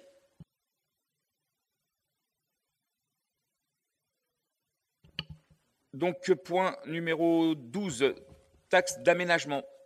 Monsieur Réberol. Bon. Alors, il y a deux délibérations, une première sur le taux général et une seconde sur la majoration du taux. Donc là, la première, la taxe d'aménagement est une taxe applicable à toutes les opérations d'aménagement, de construction, de reconstruction et d'agrandissement de bâtiments ou d'installations nécessitant une autorisation d'urbanisme, permis de construire ou d'aménager, déclaration préalable, et qui change la destination des locaux dans le cas des exploitations agricoles. Elle s'applique aux demandes de permis, y compris les demandes modificatives, générant un complément de taxation et déclaration préalable. La taxe est composée de 3 parts, une part régionale de taux inférieur à 1%, une part départementale de taux inférieur à 2,5% et une part communale et intercommunale variable de 1 à 5%. Elle est instaurée de plein droit par la commune ou l'EPCI doté d'un document d'urbanisme, PLU ou PLUI. Suite à la réforme de la fiscalité de l'aménagement entrée en vigueur le 1er mars 2012, les collectivités ont dû délibérer pour instituer la taxe ou renoncer à percevoir, fixer les taux et prévoir les exonérations facultatives. Bon, la taxe est due par le bénéficiaire de l'autorisation de construire. Les services de l'État chargés de l'urbanisme dans le département sont seuls compétents pour établir et liquider la taxe par souci de simplification et sécurisation des circuits administratifs. Et les contribuables sont informés du montant de la taxe en principe dans un délai de 6 mois après la délivrance de l'autorisation. Donc, il y a eu 2 délibérations, l'une le 28 octobre 2011, dans laquelle la collectivité a institué la taxe sur l'ensemble du territoire au taux de 3%, et une autre en 2014, le 27 novembre, qui a reconduit le taux de la taxe. Donc, afin de maîtriser le développement urbain et de permettre l'évolution des infrastructures répondant aux besoins de la population, il est proposé de fixer le taux de la taxe à 5%. Donc, l'avis du bureau a été requis le 5 novembre. Donc, il est proposé au conseil municipal de fixer un taux de 5% sur l'ensemble du territoire communal, à l'exception des secteurs précisés dans la délibération fixant la majoration de la taxe d'aménagement. Voilà. Merci, M. Réberol. Est-ce qu'il y a des questions? Oui. Alors, si j'ai bien compris, c'est une taxe qui passe de 3 à 5%. Alors, j'ai fait donc un petit rapide calcul, parce que je regarde la taxe d'aménagement, qui est une taxe due sur toutes les surfaces de plancher de construction close, dont la superficie est supérieure à 5 mètres carrés d'une hauteur de 1,80 m. Ça concerne les abris de jardin annexes, donc, on sera soumis à cette taxe lorsque vous construirez. Les bâtiments non couverts, comme les terrasses, sont exclus de cette taxe. Par contre, les piscines ou aménagements avec panneaux solaires sont soumis à la taxe de façon forfaitaire, donc qui augmentera. Donc j'ai fait un petit rapide calcul. Le montant de la taxe d'aménagement en 2020 pour l'Île-de-France, c'est 860 € par mètre carré. Donc quand vous appliquez cette taxe d'aménagement de maison, donc vous faites le calcul à 3%, vous êtes à 2 580 €. Si vous passez à 5%, vous passez à 4 300 €. Donc soit une augmentation de 1 920 €. C'est quand même non négligeable, 1 920 €. Alors, je ne vous dis pas pour un abri de jardin, bon, c'est pas très cher, c'est 5 mètres carrés au sol, on passe de 129 € à 215 €, soit une augmentation de 86 €. Alors, ça me surprend d'avoir une taxe supplémentaire. Après, vous prétendez que l'augmentation de la part communale de cet impôt vous permettra, donc après vous citez, de maîtriser le développement urbain et de permettre l'évolution des infrastructures qui répondent aux besoins de la population. Je rappelle que la maîtrise du développement urbain, ça passe avant tout par les règles édictées par le PLU. Donc, et certainement pas par la hausse et la majoration de la taxe d'aménagement. Donc, pour moi, mettez en révision le PLU afin d'endurcir les règles et de limiter la densification de notre ville. Donc, pour ça, nous voterons contre. D'autres questions? Non. Alors, M. Foirest, les 2 secteurs que nous avons pris pour cette taxe, alors comme vous disiez, c'est au-dessus de 100 mètres carrés. Donc déjà, vous l'avez précisé, un abri de jardin de 100 mètres carrés, j'en ai pas vu. Mais bon, après... 5 mètres carrés. Non, j'ai précisé pour un exemple d'une maison de 100 mètres carrés, qui est une maison de 10 mètres sur 10 mètres, c'est la maison classique que vous avez dans Beaumont, on subira une taxe de 1 920 € en plus. C'est-à-dire qu'on passe de 2 380 à 4 300. Donc, vous prenez 1 920 €. Donc, chaque Beaumontois, il paiera 1 920 € de plus pour sa construction de sa maison. Et puis, je vous ai expliqué, pour un abri de jardin, c'est 86 €. Voilà, d'augmentation. Alors, après, j'ai zone parce que c'est la 2e délibération et j'aimerais qu'on revienne sur la zone, sur la 2e délibération. On en parle. Alors, sur la première des délibérations, donc c'est sur la taxe d'aménagement et fixation du taux. Il y a une révision du PLU qui a été mise en route à l'époque, donc on va la continuer, on va limiter. Et là où on a mis, parce qu'il y a deux parties où on a mis des taxes importantes, c'est des endroits où l'ancienne municipalité avait accordé des constructions, puisqu'on a reçu les promoteurs. Il y a déjà des permis qui sont déjà donnés. Il y en a d'autres qui ne sont pas donnés, mais on ne va pas avoir trop le choix, puisque c'est des parties constructibles. Et même en modifiant le PLU, on ne pourra pas modifier ces zones constructibles. Donc pour éviter que Beaumont devienne une zone béton, même dans des endroits où on pourrait mettre de la verdure, on a préféré mettre une taxe plus importante qui donc fera payer les promoteurs, et ce qui nous permettra de faire rentrer un petit peu d'argent dans les caisses de la commune pour pouvoir payer des bâtiments publics pour que les Beaumontois qui arriveront pourront en profiter aussi. Je peux vous répondre simplement pour vous dire gentiment, les promoteurs, cette taxe, ils la feront payer aux propriétaires qui achèteront un appartement. Je suis désolé, mais c'est comme ça que ça se passe. Donc, vous ne ferez rien payer aux promoteurs. Vous savez, ça sera le Beaumontois qui paiera n'importe comment. Le résultat sera le même. Ça sera toujours le Beaumontois. Ça ne sera pas le promoteur.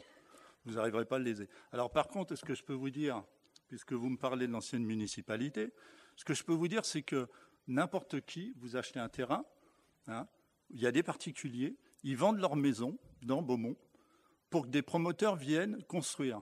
Et ça, vous ne pouvez pas l'empêcher. Je peux vous citer par exemple des exemples. Vous avez la maison du directeur du ciment. Je ne sais pas si vous la connaissez, qui est à la sortie de Beaumont avant Total. Il y a une superbe maison là. On a reçu un promoteur. Le propriétaire avait vendu sa maison.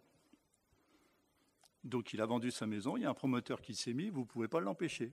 Je peux vous citer dans la rue boulevard Saint-Roch, la rue Saint-Roch, en face des pompiers. Vous avez un promoteur qui a acheté 3 maisons.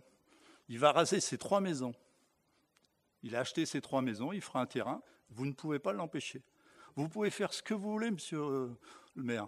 La seule chose que vous pouvez jouer, c'est sur le nombre de logements. C'était notre politique, c'est-à-dire qu'on voulait qu'il y ait un minimum de T2 pour faire garder les familles. C'était notre objectif. Donc si vous réussissez, mais vous ne pourrez pas empêcher. Alors après, je vous l'accorde, on ne peut pas tout acheter, mais je vous ferai de ma part, il y a les DIA où on peut faire un droit de préemption sur certains. Sur certains, je ne parle pas sur tous. Sur certains. Pour faire une mais DIA, ça coûte très cher. Une DIA, il faut pouvoir justifier de faire une DIA, je suis désolé.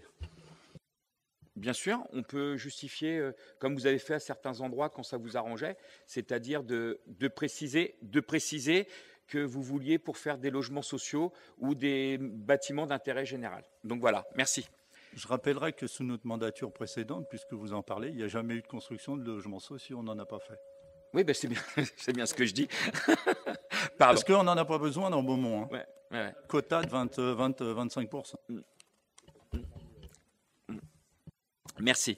Donc on va mettre la délibération numéro 12, taxe d'aménagement et fixation de taux, au vote. Qui est contre? Donc, qui s'abstient? Merci. Donc du coup, numéro 13, taxe d'aménagement, fixation de la majoration.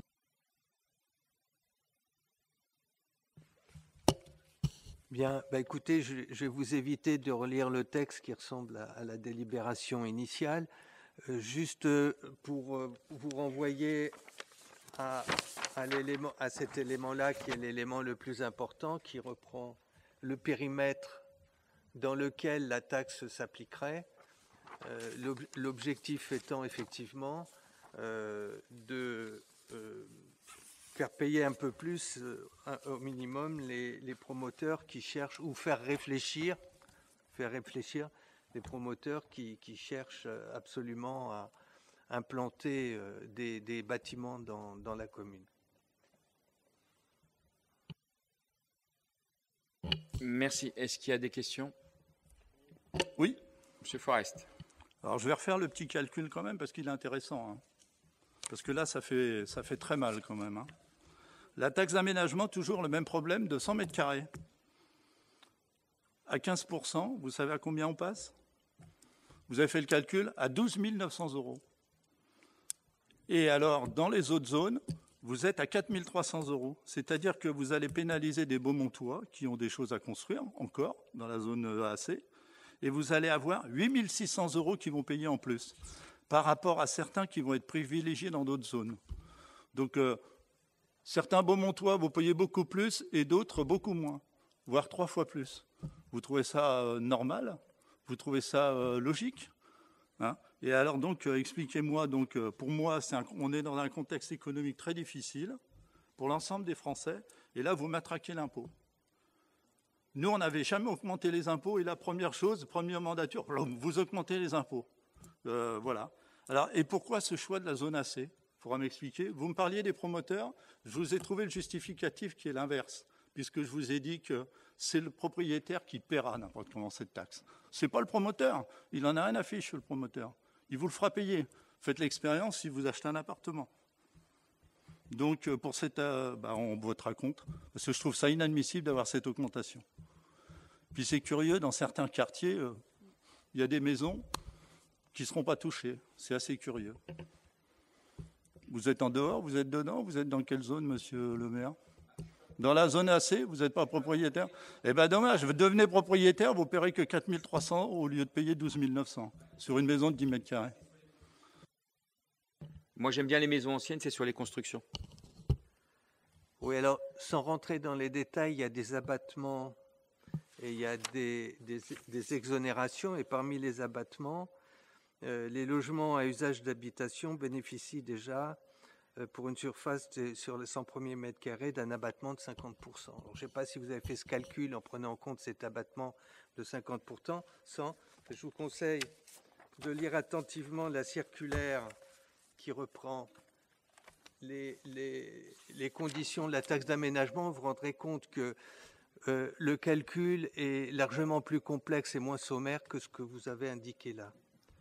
Et les gens ne sont pas aussi matraqués que vous le dites. C'est pour ça que le taux reste malgré tout raisonnable.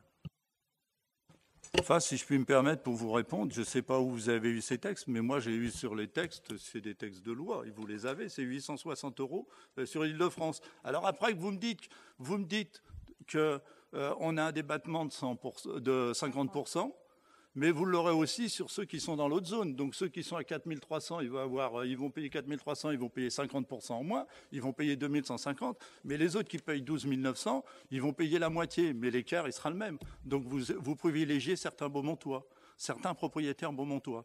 Je pense qu'il y a certains propriétaires, quand ils vont le savoir, ils vont apprécier. Et moi, j'aurais aimé que vous mettiez les taux et la fixation des taux dans la délibération, parce que j'aurais aimé voir de quel ordre on est mangé, parce qu'on ne la voit pas. Je suis désolé. Il n'y a aucun exemple, on ne sait pas, 15%, on ne sait pas ce que ça veut dire. Merci.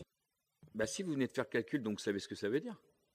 Moi, j'ai été le chercher. Ah, mais dans la délibération, je suis désolé, mais bon, vous connaissez tous les textes, allez-y.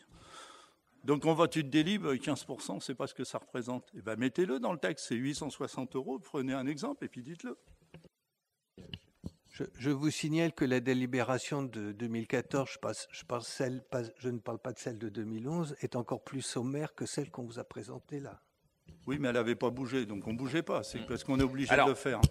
Monsieur Foirès, moi je vais vous répondre simplement.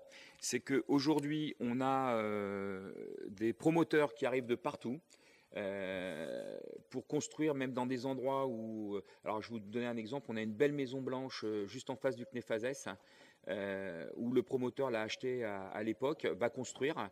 Et donc, alors, il n'a toujours pas le permis de construire pour l'instant. Il ne l'a pas déposé parce qu'il est en train de faire des calculs. Mais il va construire. Et donc, cette belle maison qui va être démolie, ce beau terrain qui aurait pu servir à autre chose, va servir de bloc de béton. Comme sur les deux parties, on a à peu près, parce qu'on a ciblé par rapport à ça, on a 6 blocs de béton qui vont se construire sur ces deux parties-là, que l'ancienne municipalité, entre guillemets, a validé. Si je puis me permettre, si vous connaissez bien Beaumont, vous avez l'air de bien connaître, donc les 80, vous voyez la belle maison en face du CNEFASES, les 80, vous avez vu celle qui devait se construire, donc rue Victor Bach, qui est juste à côté des 80. Le permis de construire avait été accordé par l'ancien maire, et nous, on l'a refusé. On s'est battu pour qu'il n'y ait rien ici. Donc, vous voyez, on arrive à se battre. Donc, faites-le, battez-vous maintenant contre les promoteurs, parce qu'on l'a fait, et on a réussi. Donc, ils n'ont pas pu construire. Pourtant, il y a le permis de construire déposé. Alors, vous voyez, on a des solutions. Et puis, du béton, arrêtez de dire du béton, c'est pas parce que vous construisez que c'est du béton. Vous voyez que du béton partout. Des briques pour certains endroits, en face de chez Total, par exemple. Mais bon. Et pour la maison rue Victor Bach, alors c'est vrai, il n'a pas construit, je vous l'accorde, il n'a pas construit. Par contre, il a arraché des arbres qui étaient assez vieux et qui auraient pu rester, et personne n'a rien fait contre ça. Donc c'est pareil. Donc quand on parle, parce que il n'a peut-être pas eu le permis de construire, mais en tout cas, il a eu le permis d'arracher ses arbres, malheureusement. Vous mélangez tout. Hein. Donc moi, je reviens sur, en fait, j'aimerais juste comprendre, après c'est votre choix peut-être, pourquoi que la zone AC, pourquoi pas toute la ville, pourquoi que cette zone, en fait. Je n'arrive pas à comprendre, parce que si je prends qu'un exemple, vous prenez la rue de Senlis, tous les propriétaires, enfin la plupart qui vendent, ils partagent leur terrain, il y a des constructions à Tire-Larigot, et je ne comprends pas, en fait, pourquoi cette sélection en fait? Voilà, c'est juste ça. J'aimerais savoir. Alors, selon la loi, on ne peut pas mettre toute la commune au même taux, d'accord? Il y a des secteurs à privilégier. Bah, c'est pas vrai, c'est la loi, monsieur. Je vous ai pas donné la parole, monsieur. Vous étiez à Forest, vous me laissez 3% sur terminer. les mêmes taux. Mais non, c'est pas ça que je suis en train de vous dire. Si vous augmentez une si grosse augmentation, vous pouvez pas le faire partout. Voilà. Donc vous êtes obligé de respecter certains critères. Et nous, on a sélectionné comme critère les zones où il y avait le plus d'immeubles qui allaient se construire. Voilà, tout simplement. Et donc là, pour l'instant, c'est celle-ci, parce que comme vous dites que vous ne pouvez pas le faire, les autres ne bénéficieront pas de cette augmentation. D'accord, ok. Merci. Excusez-moi. On aurait voulu faire le secteur de la piscine, puisque vous savez qu'il y a une construction qui va se faire là-bas. On est en train de se battre. Le préfet, on a interpellé le préfet, donc on attend. Mais vu que le permis de construire a déjà été délivré et que l'acte de vente a été ficelé bien comme il faut pour pas qu'on puisse faire quoi que ce soit, à partir de là, la construction risque de se faire. Mais vu que le permis de construire a déjà été délivré, même si on avait mis la taxe sur ce secteur-là, elle n'aurait pas pu être comptabilisée. Voilà. Merci. On va passer au vote. Qui est contre? Qui s'abstient? Merci. Remboursement des frais de repas des agents. Monsieur Moreau. Alors, il s'agit des remboursements des frais de repas pour les agents du cinéma. Donc, en référence aux décrets 2006 et 2007, et par délibération en date du 26 mars 2015, la collectivité a acté le remboursement des frais kilométriques à compter du 1er avril 2015. Pour acter la revalorisation des frais de repas qui n'ont pas été réajustés dans la délibération en date du 26 mars 2015, il vous est proposé, à compter du 1er décembre 2020, de revaloriser le remboursement des frais de repas. Donc, au 1er mars 2015, il était de 15,25 € et au 1er décembre 2020, on vous propose 17,50 €. Merci, Monsieur Moreau. Est-ce qu'il y a des questions? On passe au vote. Qui est contre? Qui s'abstient? Merci. La même chose pour la ville. Monsieur Moreau. Alors, je vais faire très court, hein. C'est la même délibération, sauf que c'est pour les agents de la commune et les élus. Merci. Est-ce qu'il y a des questions? Non. Qui est contre? Qui s'abstient? Merci.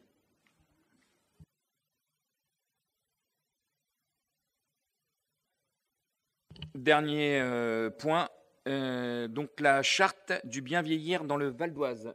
Madame Duménil. Alors, c'est un domaine de compétences par thème. C'est au niveau de l'aide sociale et santé. Signature de la charte bien vieillir dans le Val d'Oise.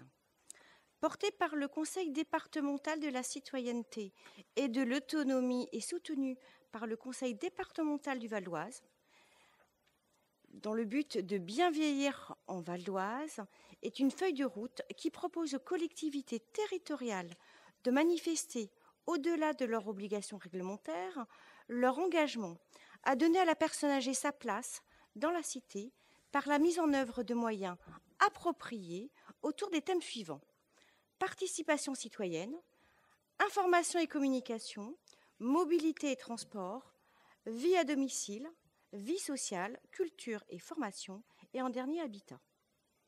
Ce document cadre et engage les collectivités signataires à promouvoir le bien vieillir dans le Val d'Oise en prenant des mesures concrètes d'accompagnement dans les domaines ciblés ci-dessus. Il est proposé au conseil municipal d'approuver ce document bien vieillir en Val d'Oise, que vous avez bien sûr en annexe et que vous avez lu. Merci Madame Duménil. Est-ce qu'il y a des questions?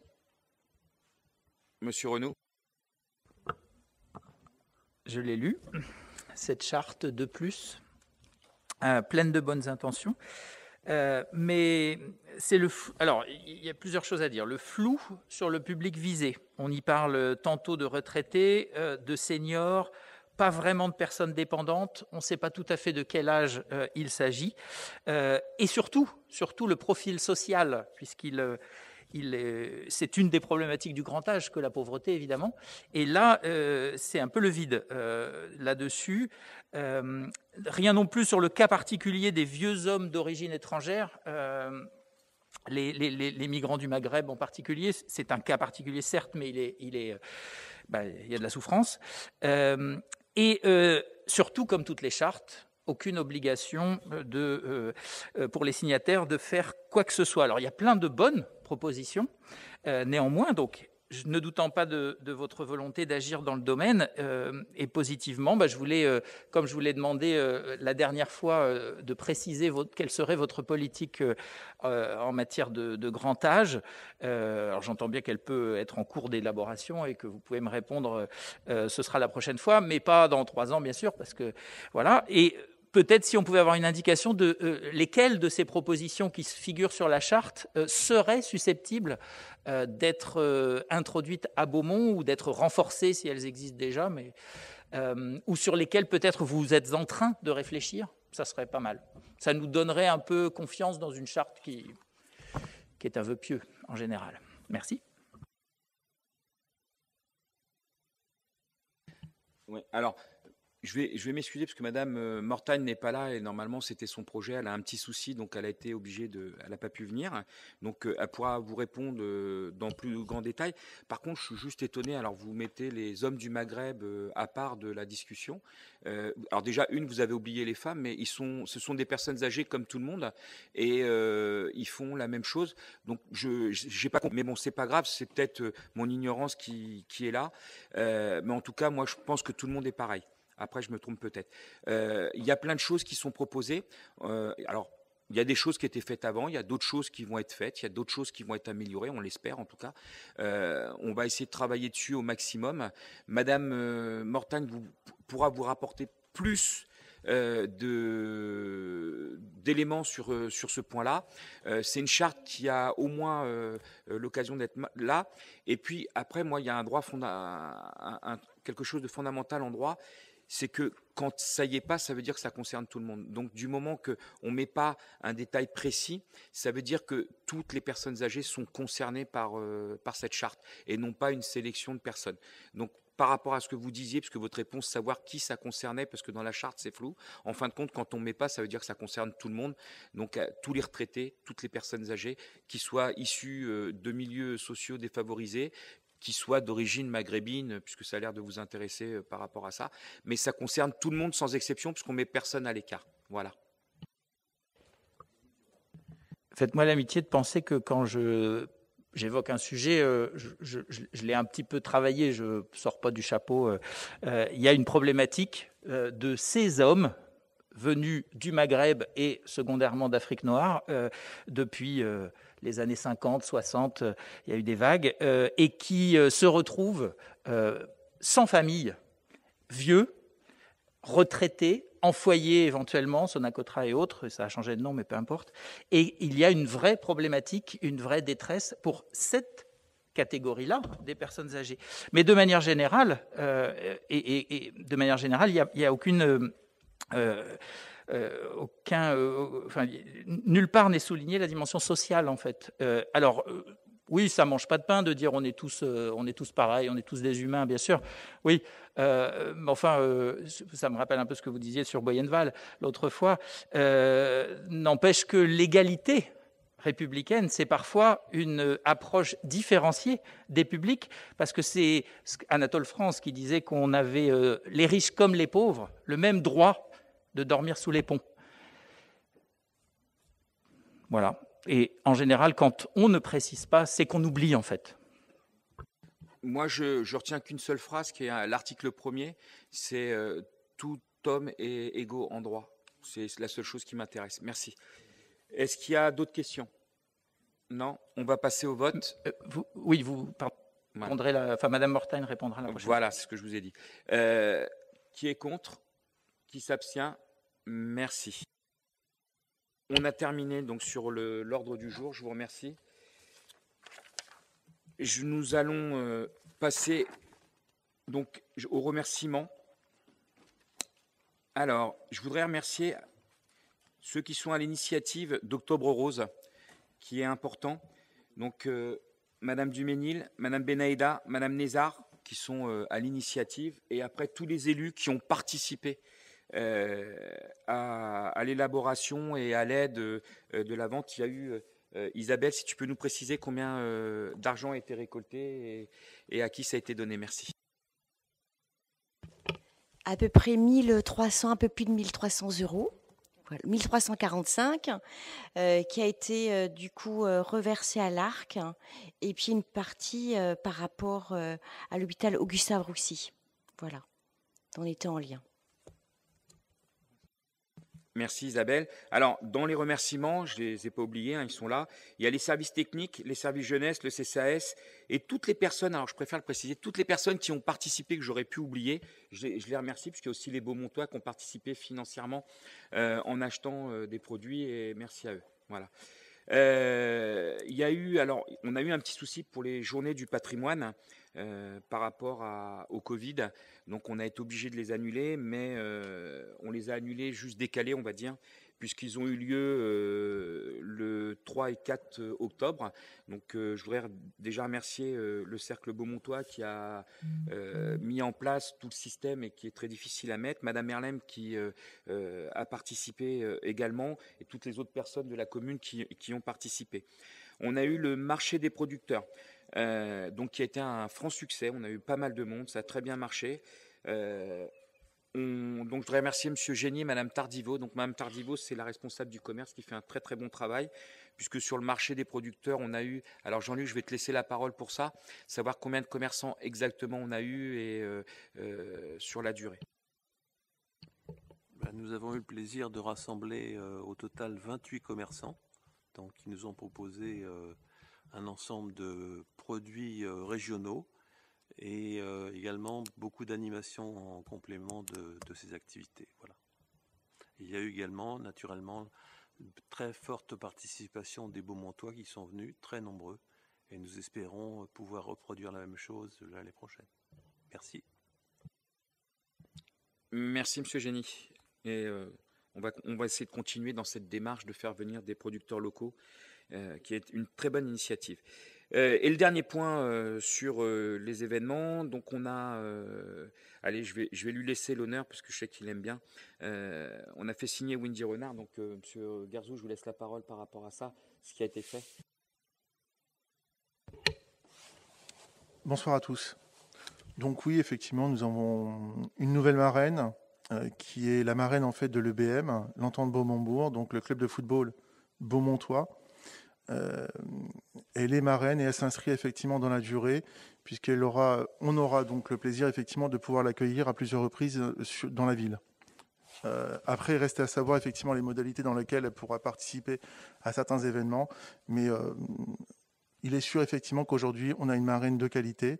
Je ne vais pas faire son palmarès, hein, mais et qui veut s'inscrire effectivement dans la durée et dans l'accompagnement en fait des enfants beaumontois. Voilà, merci. Merci Monsieur Garzou. Et donc je tiens à remercier Monsieur Garzou, le club de foot et tous ceux qui ont participé à ce que Wendy Renard puisse être présente. Et alors ça s'est très très bien passé malgré le Covid. On a respecté les règles et c'est très bien. Malheureusement, on aurait voulu faire un petit peu plus, puisque on a déclaré quand même qu'aujourd'hui la ville de Beaumont-sur-Oise était sport au féminin.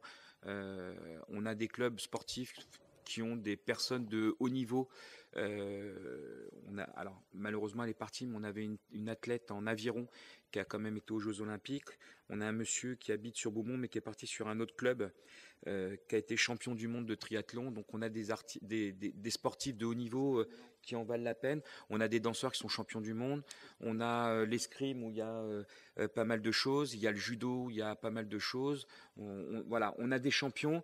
Donc le but, ça serait de les mettre en avant tous sans exception. Et aussi, surtout, sans oublier, c'est pour ça qu'on parle bien du sport au féminin. On a beaucoup de demoiselles qui font des très très bons résultats, mais qui sont souvent oubliées. On met souvent les femmes en secondaire. Aujourd'hui, on les met en premier. Et c'est très important pour nous. Voilà. Vas-y, Abder.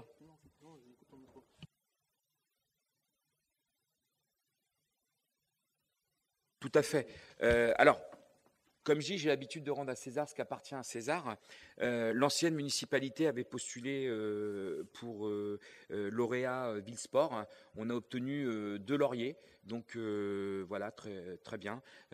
Donc là-dessus, moi je rends, on peut ressasser le passé, mais quand il y a des choses de bien faites, on les dit aussi. Et c'est vrai que le fait d'avoir eu ces 2 lauriers est un plus pour cette commune.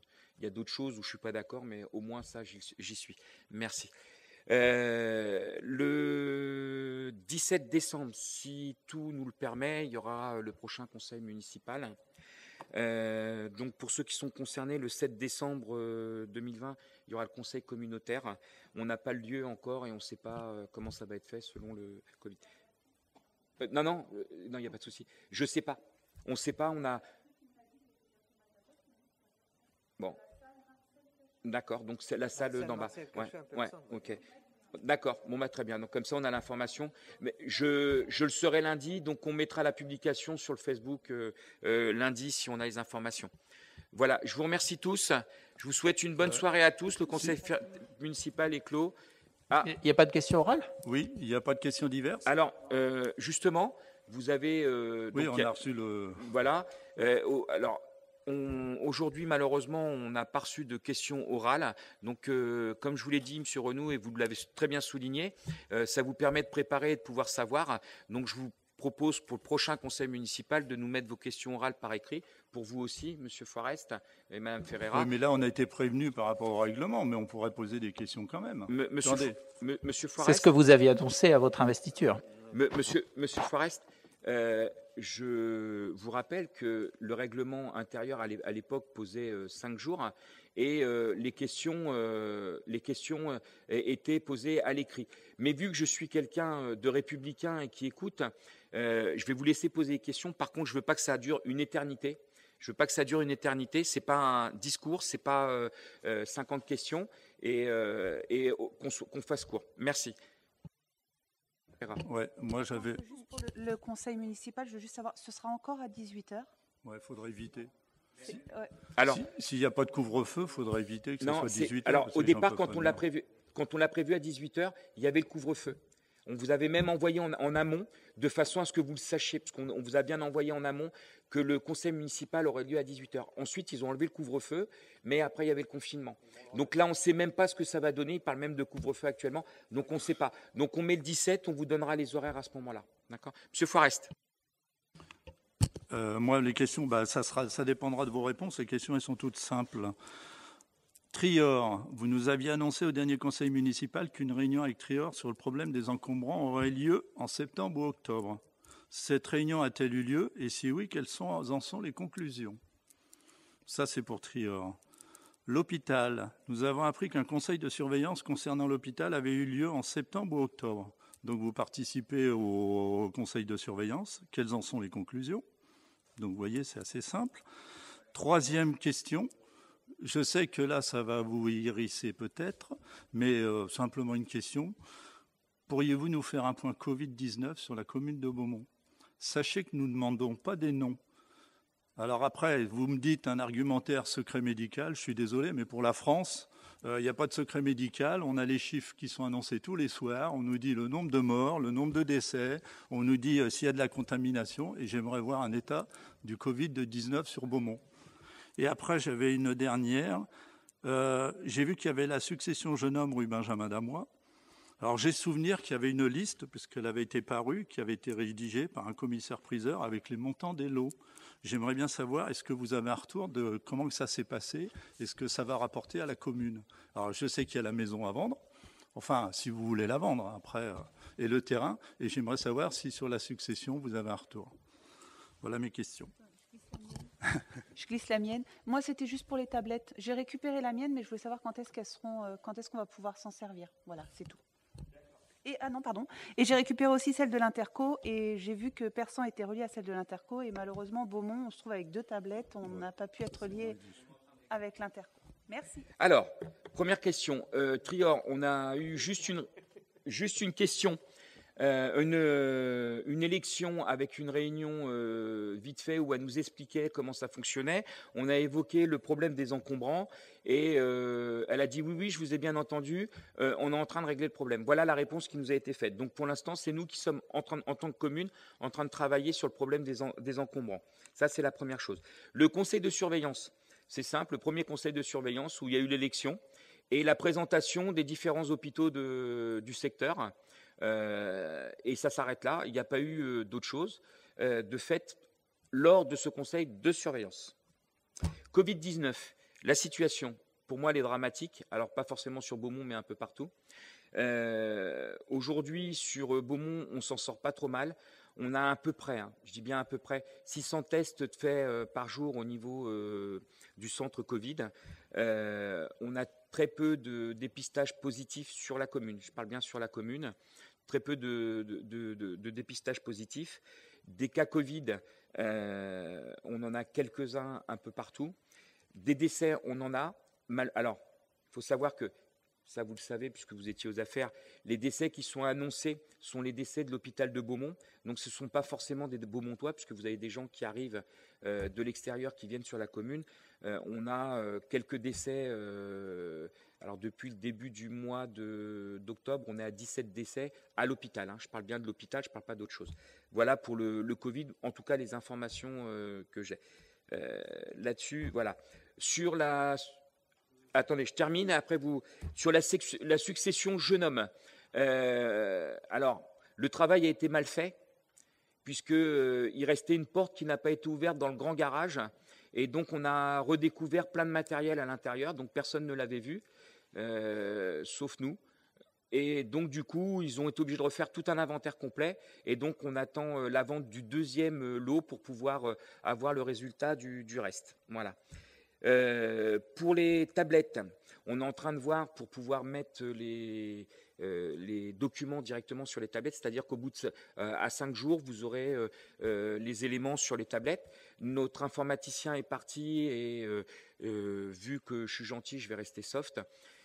Par contre, on a déjà un informaticien, on a aussi une société qui va travailler dessus et j'espère que pour le prochain conseil, on aura tout en place et à la rigueur, on verra même avec la communauté de communes, parce qu'en fin de compte,